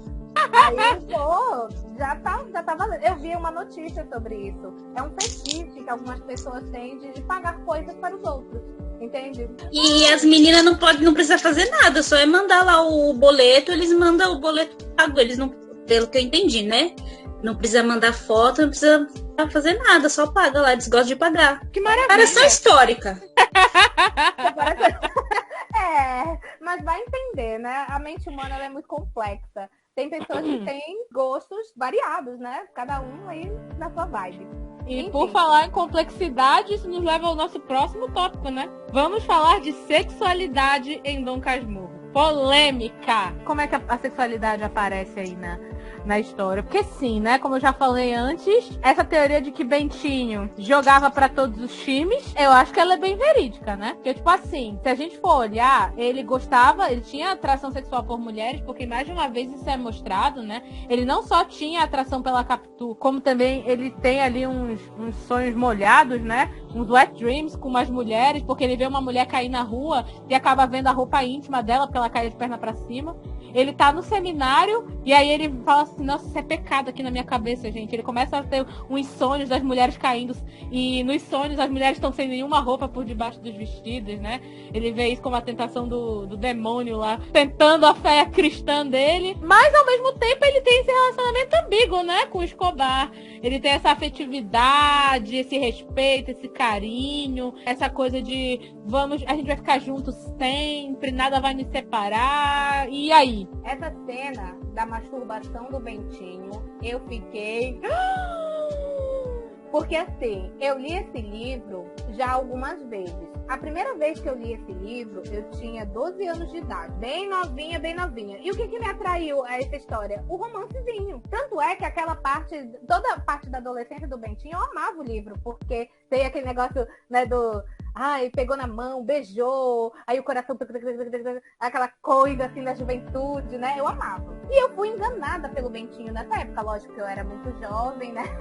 Eu me deixei levar pela malícia do Bentinho, entendeu? Ele conseguiu me convencer de que a Capitu era culpada. Só que aí eu já revisitei essa história algumas vezes, mais velha, né? Quando a gente foi ler no ensino médio, Lilith, não sei se tu te lembra ali das aulas da Marisa, da professora Marisa, saudades dela, inclusive, queria achar as redes sociais dela. Lembro, maravilhosa. Justiçadíssima naquela época. Quando a gente foi ler Dom Casmurro nessa época, aí que teve toda a explicação dela, aí a coisa já mudou de figura, né? Eu comecei a me tornar uma leitora mais crítica, observar bem as histórias e tal. Mas em nenhuma dessas épocas eu tinha prestado atenção sobre essa cena da masturbação. Tipo assim, tinha passado batido. Eu não tinha entendido. E aí eu fui reler agora pra gente poder gravar esse podcast. E eu, tamanha meia-noite, lendo o livro, né? Madrugando aí, nas madrugadas da vida. Meu Jesus amado. E isso ele tava num quarto compartilhado do seminário, tá? Vale dizer. Ele tava lá deitado do lado dos amigos dele, e aí ele disse que depois de um tempo, pra ele lidar com esse pecado, ele parou de tentar tirar. Tipo assim, quanto mais ele resistia ao pensamento, mais o pensamento das pernas abertas das mulheres vinha. Então ele falou assim que ele começou a evocar os pensamentos, pros pensamentos virem na cabeça dele, que era pra ele viver aquilo ali de uma vez. Uma vez que ele vivesse, o pecado ia sair dele, e a santidade ia voltar. Traduzindo, ele começou a fantasiar mesmo, ele parou de tentar resistir, começou a fantasiar lá dentro do seminário, do lado dos colegas. Essa noite deve ter sido tensa. Eu amei esse negócio do Bentinho, de pecar pra voltar a ser santo. Eu achei maravilhoso. É a desculpa perfeita. Não, eu tive que pecar pra voltar à santidade, porque eu não tava conseguindo ser santo com todo aquele pecado. Aí eu fiquei pecado pra fora. Eu achei maravilhoso. Então não vou mais pra igreja, podia usar muito. E é uma maneira sutil do Machado de Assis falar que o Bentinho estava assim, se masturbando, né? A maneira como os homens colocam pra fora esse pecado, essa luxúria deles, né? Quando eles estão sozinhos. Então, quando eles estão sozinhos, essa é a maneira. E que adolescente nunca, né? Deve ter até calo na mão. Então, normal, né? Normal isso acontecer. Mas é uma maneira muito sutil mesmo. Ele não fala diretamente. Gente, não tá escrito lá no Dom Casmurro que o Bentinho se masturbou. Mas a gente entender pela situação. O Machado diz sem dizer. Ele mostra sem mostrar, entendeu? Então, assim, da mesma maneira que também não diz que ele ama o Escobar, por exemplo. A gente percebe nas pequenas coisas, né? Uma coisa que eu não sei se eu tô adiantando tópicos aqui, mas eu vou falar igual.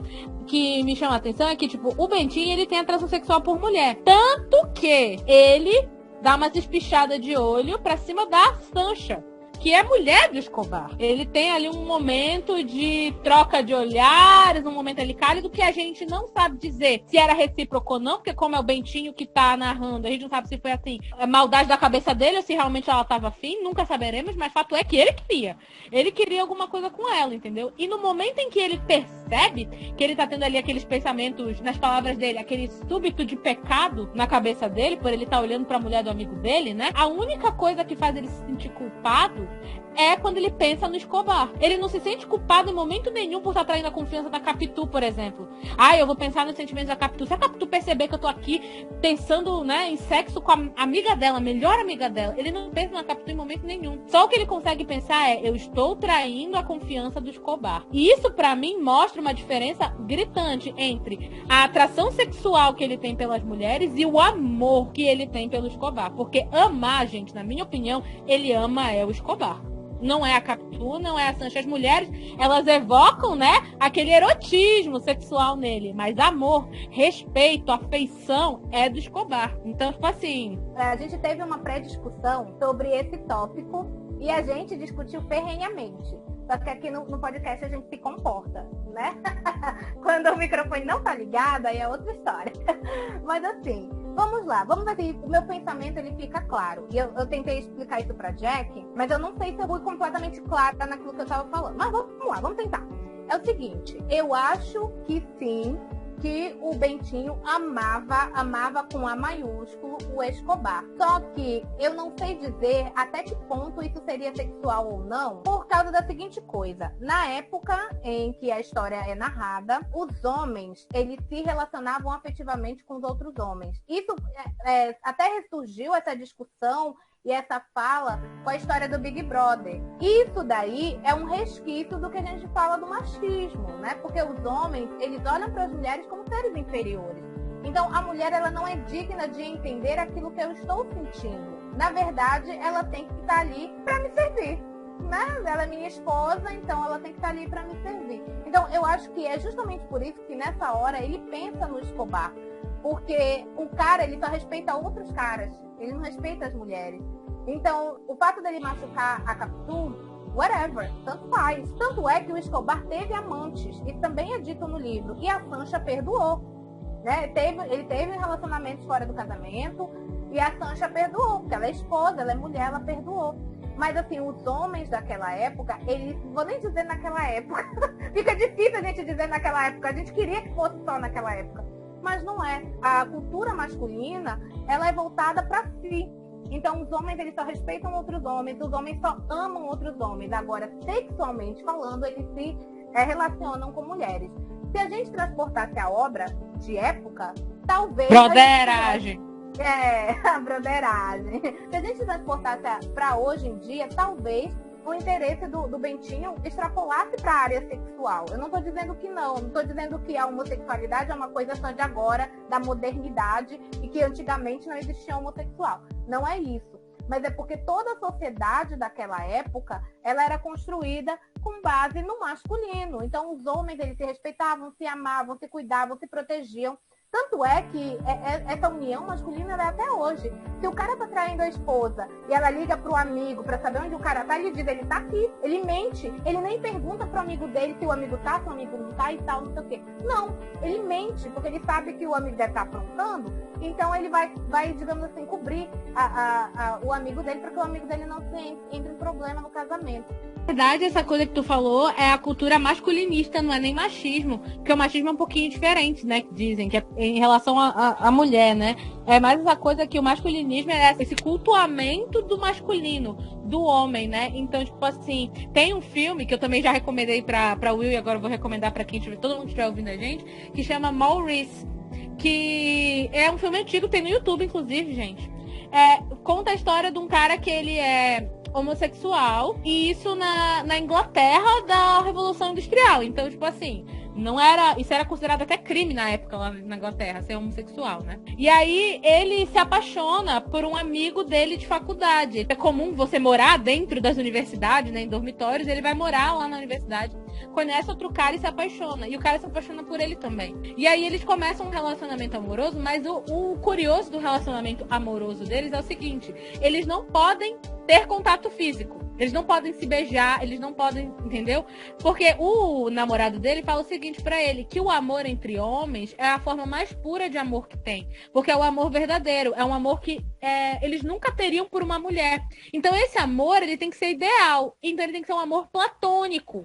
Ele não pode ser corrompido pelas interações carnais, entendeu? A interação carnal, nesse caso, ela é um instinto vil, é um instinto baixo. Isso você reserva para as mulheres, que não são o teu objeto de afeição. Elas são objetos desses instintos carnais que não são a tua parte racional. O amor por escolha, que é aquele amor que você racionaliza, que você sente, que você tem consciência, que você escolhe para sua vida, você reserva para outros homens. Então o amor entre homens tem que ser um amor platônico, e o amor com as mulheres... Amor não, a relação com as mulheres pode ser uma relação física. A relação física entre homens, ela, digamos assim, ela estaria diminuindo a magnitude daquela relação que é tão bonita entre eles. Então, eles passam um tempão, entre aspas, sendo um casal, porque era tudo no sigilo, né? Sigilosa, era tudo no sigilo que ninguém podia saber, mas eles tinham esse relacionamento em que eles diziam, assim, um pro outro, eu te amo e tal. Só que chega um ponto da história em que um deles se vê pressionado pelo exterior da sociedade, né? Na época, inclusive, do Dom Casmurro, você tinha que casar. Em algum momento da sua vida, se você era de uma família boa, você tinha que casar. Era quase obrigatório. Você não podia ficar pra titia, você tinha que dar continuidade na família. E aí, ele acaba tendo que casar com uma mulher. né, o namorado dele casa com uma mulher, e aí depois que o namorado dele casa, que ele fala assim, bom, essa é a vida que a sociedade diz que a gente tem que ter, ele ainda quer que o menino lá, o protagonista, o Maurice, continue frequentando a casa dele como um amigo. Porque na cabeça desse menino é tudo muito compartimentalizado. Eu tenho uma esposa, ok, beleza, esse é o meu papel que eu tenho para a sociedade, mas eu tenho você, que eu amo, entendeu? Então eu quero que você continue sendo uma parte da minha vida. E aí eu acho que talvez isso que a Will explicou seja exatamente o que está acontecendo aqui também no Dom Casmurro, né? Eles entendem que a expressão sexual ela é uma coisa menor. Isso eles reservam para as mulheres, que não são dignas, digamos assim, né? E o amor mesmo, aquela coisa ideal do amor, o amor platônico é reservado entre os homens. E esse amor platônico, ele envolve tudo do relacionamento amoroso. Respeito, cumplicidade, lealdade, né? Tudo isso que a gente espera de um amor ideal. Eu entendo o que tu tá falando, assim, mas o que eu penso é o seguinte, que no caso específico do Dom Casmurro, eu não acho que tenha ficado tão platônico assim. Eu acho que as coisas acabaram tomando até um viés um pouco mais físico, porque a gente tem cenas de interação íntima, não explícita, obviamente, mas de interação íntima física entre eles. Então, me parece que, de maneira muito sutil, dava pra mostrar que aquilo ali extrapolou um pouco esse limite do amor puro. Como tu falou, talvez se fosse uma obra mais contemporânea, a gente realmente teria o vamos ver, até o finalmente entre eles dois, assim. Mas eu concordo. Não, eu ia falar que ia ter o banheirão. Não, mas o negócio é o seguinte, eu acredito, mas aí isso fica tudo no plano das conjecturas, porque o Machado, ele diz sem dizer, mostra sem mostrar, a gente já falou sobre isso aqui, né? Então tem essa cena que eles estão no seminário, eles estão trocando confidências, né? Uma confidência, o Bentinho tá confessando pra ele que não vai querer virar padre, porque ele tá apaixonado, ele quer casar, etc e tal, ele quer dar um jeito de sair do seminário. E o Escobar também confessa pra ele que ele também não quer, que ele quer ser comerciante e tal, mas que ele entrou pro seminário porque era uma maneira de estudar, entre aspas, de graça, né? Porque você estudar para ser padre, às vezes era a única saída que você tinha, né? A ascensão social de pessoas pobres era através de virar padre. Você virava padre para poder estudar, etc e tal. Então, essa foi a maneira que a família do Escobar achou. Eles eram assim, classe média, poderia se dizer, classe média baixa, né? Não tinham muito dinheiro, mas eles também não estavam naquela situação paupérrima e tal. Aí tem essa cena no livro, que é a seguinte, era no pátio. Outros seminaristas notaram a nossa efusão. Um padre que estava com eles não gostou. A modéstia, disse-nos, não consente esses gestos excessivos. Podem estimar-se com moderação. Escobar apertou-me as mãos às escondidas com tal força que ainda me doem os dedos. Então, assim, eles estavam ali... Eles estavam se agarrando. Eles estavam se agarrando. Estavam com a mãozinha no pátio do seminário. Eles estavam Acho que eles não estavam só dando a mão, não. Eles estavam se agarrando, sim. Ele até falou, vocês podem ficar... Para de agarramento aí. Aqui, Foi isso que ele falou. Aqui, gente. A gente não quer ver isso aí, não. Então, eu não acredito que tenha ficado só na área platônica, no caso do Escobar e do Bentinho. Só que eles entendiam, cada um, o seu papel, digamos assim. Entendeu? Então, pode ter acontecido alguma coisa entre eles lá dentro do seminário, né? Sexualmente falando, eu estou dizendo.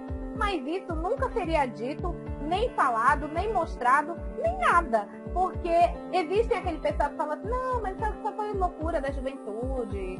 Nada a ver, entendeu? Gente, é a famosa broderagem. É broderagem, é no sigilo. Você tem a Sancha, eu tenho a Capitu no sigilo. Pois é, mas aí tu vê que, mas na verdade, tipo assim, o Escobar teve os casos dele, o Bentinho olhou pra Sancha e a única culpa que ele sentia não era pela mulher dele, era por ele ter traído a confiança do Escobar, gente. Só isso, ele se sentiu mal porque ele tava sendo uma péssima pessoa, um péssimo amigo, aí entre aspas. Só que, tipo assim, cara, eu acho que é muito louco as pessoas dessa época naturalizarem essa coisa dúbia da relação deles. Talvez porque hoje em dia a gente tenha tudo tão compartimentalizado, a tendência, né, é a gente compartimentalizar tudo, a gente dizer assim, não, isso daqui é amor, isso daqui é amizade, até aqui eu não posso passar porque você é meu amigo.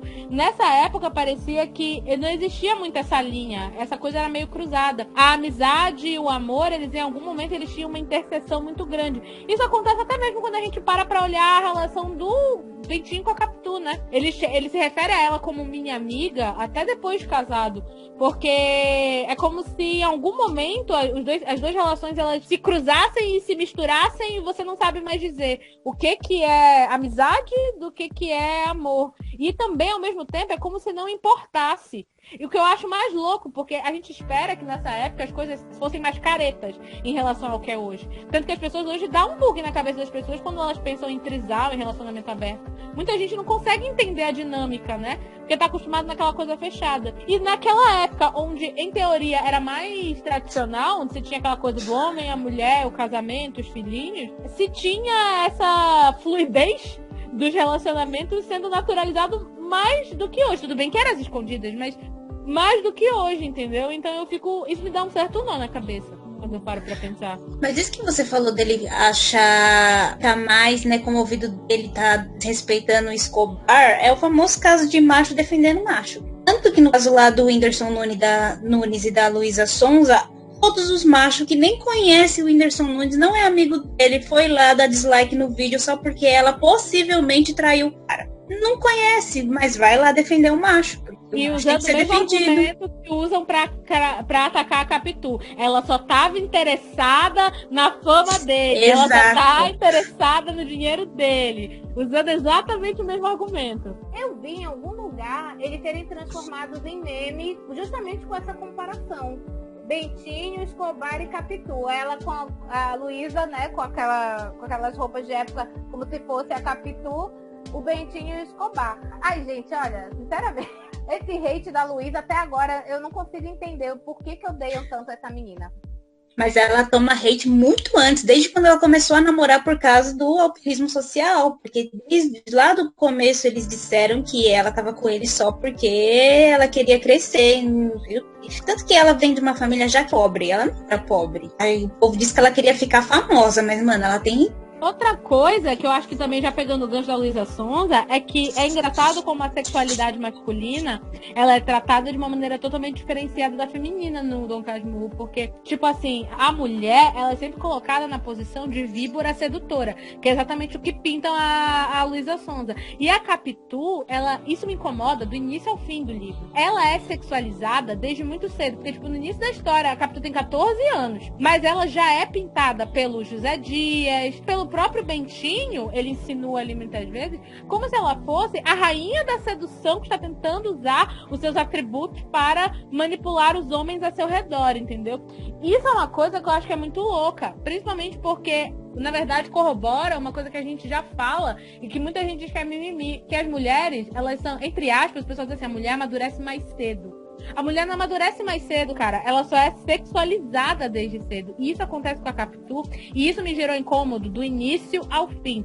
Porque dão essa carapuça de sedutora pra uma menina de 14 anos. Uma menina de 14 anos, ela não tem ainda mais naquela época, onde as meninas eram praticamente trancafiadas dentro de casa, não podia sair pra canto nenhum, porque pra não ficarem mal faladas, elas não têm condição de entender de jogo de sedução, gente. Então, eu vi um vídeo de um cara, que ele tava fazendo a resenha do Dom Casmurro, em que ele chega a insinuar que a cena do primeiro beijo do casal foi de caso pensado da Capitu. A Capitu teria beijado o Bentinho numa tentativa de usar os seus atributos de sedução para fazer com que o Bentinho se sentisse mais encorajado a pressionar o José Dias a falar com a mãe dele. Ele pediu ajuda para o José Dias para intervir, né, com a mãe dele para que ele não fosse pro seminário. E o cara disse que a Capitu teria feito isso usando o jogo de sedução dela para tentar estimular o Bentinho a pressionar mais ele. Eu fiquei, cara, é o primeiro beijo, tanto da Capitu quanto do Bentinho. Os dois estão desconcertados. É o primeiro beijo de dois adolescentes. Não tem nada de manipulação nesse momento. E o próprio Bentinho, ele atribui essa coisa meio raposa, astuta, sedutora a Capitu, à medida que ela vai crescendo. Então, quando ele vai pro seminário e ele volta pra passar algum tempo em casa e ele vê que o corpo dela mudou, que ela tá mais cheia de curvas, ele atribui ela a atitudes mais mulheres, digamos assim. Então ela tá mais mulher na cabeça dele. E quando ele diz mais mulher, ele também tá querendo dizer que ela tá mais dona de si e, consequentemente, ela usa mais esses atributos físicos dela para tentar chamar a atenção dos outros homens. Isso também é uma das raízes do ciúme doentio que ele tem por ela. E eu fiz um contraponto, assim, pessoal quando eu li essa parte do livro, porque eu tive uma relação muito tóxica com o meu corpo ao longo da minha vida, principalmente porque eu fui sexualizada muito cedo. Porque, como eu menstruei muito cedo, eu comecei a criar corpo e curvas. Eu menstruei com 9 anos. Tanto que eu não cresci, né? Eu sou pequena. E aí, eu comecei a criar curvas e tal muito cedo. Antes da maioria das meninas da minha idade, na época. Porque hoje em dia esses meninos são tudo grande, comprido, com 6 anos de idade, né? Na minha época não era assim. E aí eu lembro que, como tipo assim, eu tenho seio grandes, as pessoas diziam pra mim, se eu tinha 10 anos de idade, eu já tinha seio. Aí as pessoas diziam, olha só o tamanho do peito dela, essa daí deve se agarrar pouco, essa daí vai ser danadinha, né? Essa daí deve se amassar, o peito dela tá crescendo de tanto que apertam, né? Ela deve se pegar com os garotos. E não começaram a atribuir características sexuais ao meu corpo quando eu tinha 10, 11, 12 anos de idade. Começaram a atribuir um aspecto sedutor a mim. Eu era uma criança e isso fez com que eu tivesse vergonha do meu corpo. E eu tive uma relação super negativa com as mudanças que o meu corpo sofreu depois disso. Então, quando eu vi a Capitu sendo sexualizada por todos os homens, quando ela ainda tinha 14 anos, e colocado essa figura de sedutora, de femme fatale, só pelo fato dela estar criando curvas, que é uma coisa biológica, natural, que você não controla, mas já atribuem como se fosse assim. Ah, ela escolheu ter o peito grande, ela tem o peitão é porque ela é uma safada. Essa aí deve ser uma safada, gostar de dar pra todo mundo. Entendeu? Não fui eu que escolhi ter esse corpo. Entendeu? E esse corpo o meu corpo não atribui características do meu caráter ou das minhas escolhas. Então, tipo, eu achei isso muito louco. E eu fico chateada porque todo mundo que faz análise desse livro dá essa mesma pinta pra Capitu. Sempre todo mundo fala da Capitu como essa menina sedutora, enfim. Isso é resultado da própria fala do Bentinho.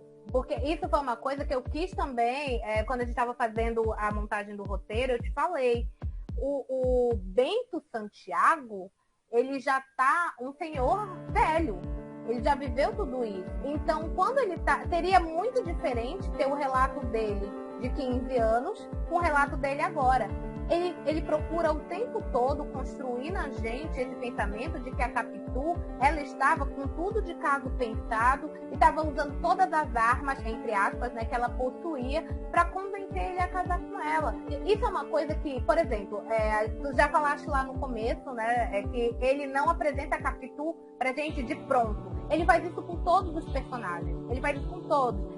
O tio Cosme, a prima Justina, o José Dias, ele vai, e é até doloroso, porque ele diz umas verdades tão nua e crua, que eu fico pensando, você fica até assim, meio assim com os personagens, né? Você olha pro José Dias e fala, né? Ou então pra prima Justina, você balança a cabeça e tipo, Então, assim, ele faz isso, mas com a Capitu não. Com a Capitu ele vai desenvolvendo e ele... vários momentos da obra ele fica, tá vendo? Olha como ela esconde o sentimento dela rápido. Eu ficava nervoso. A Capitu sempre dona de si.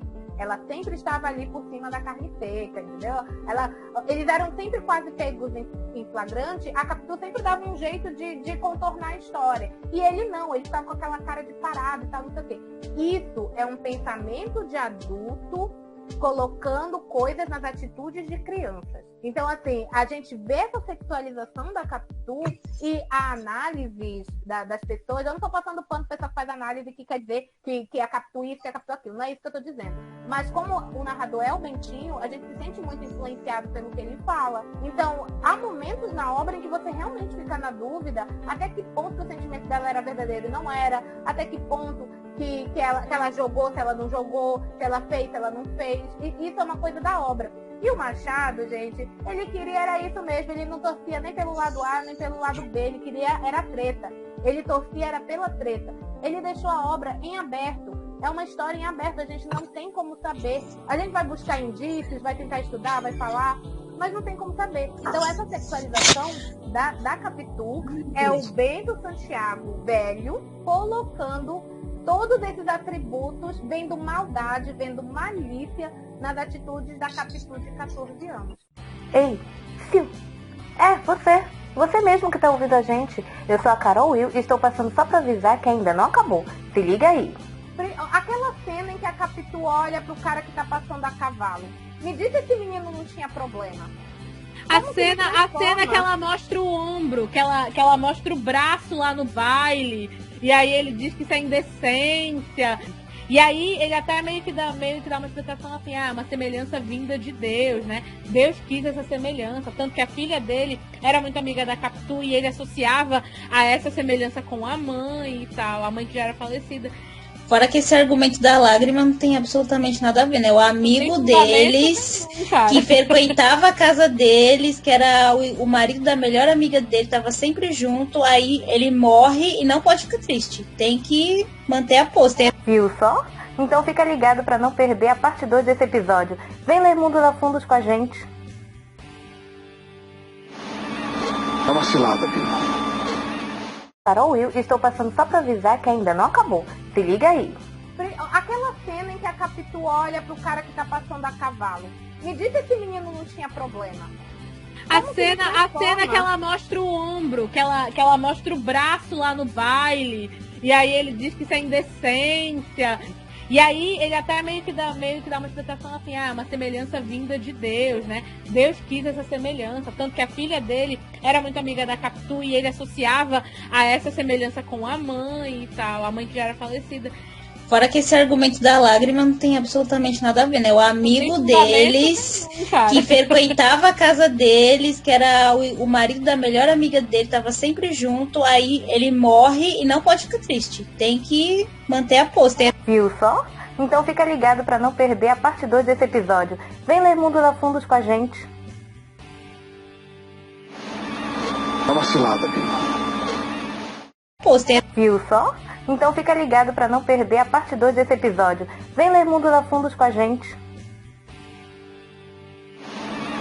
É uma cilada, Bill.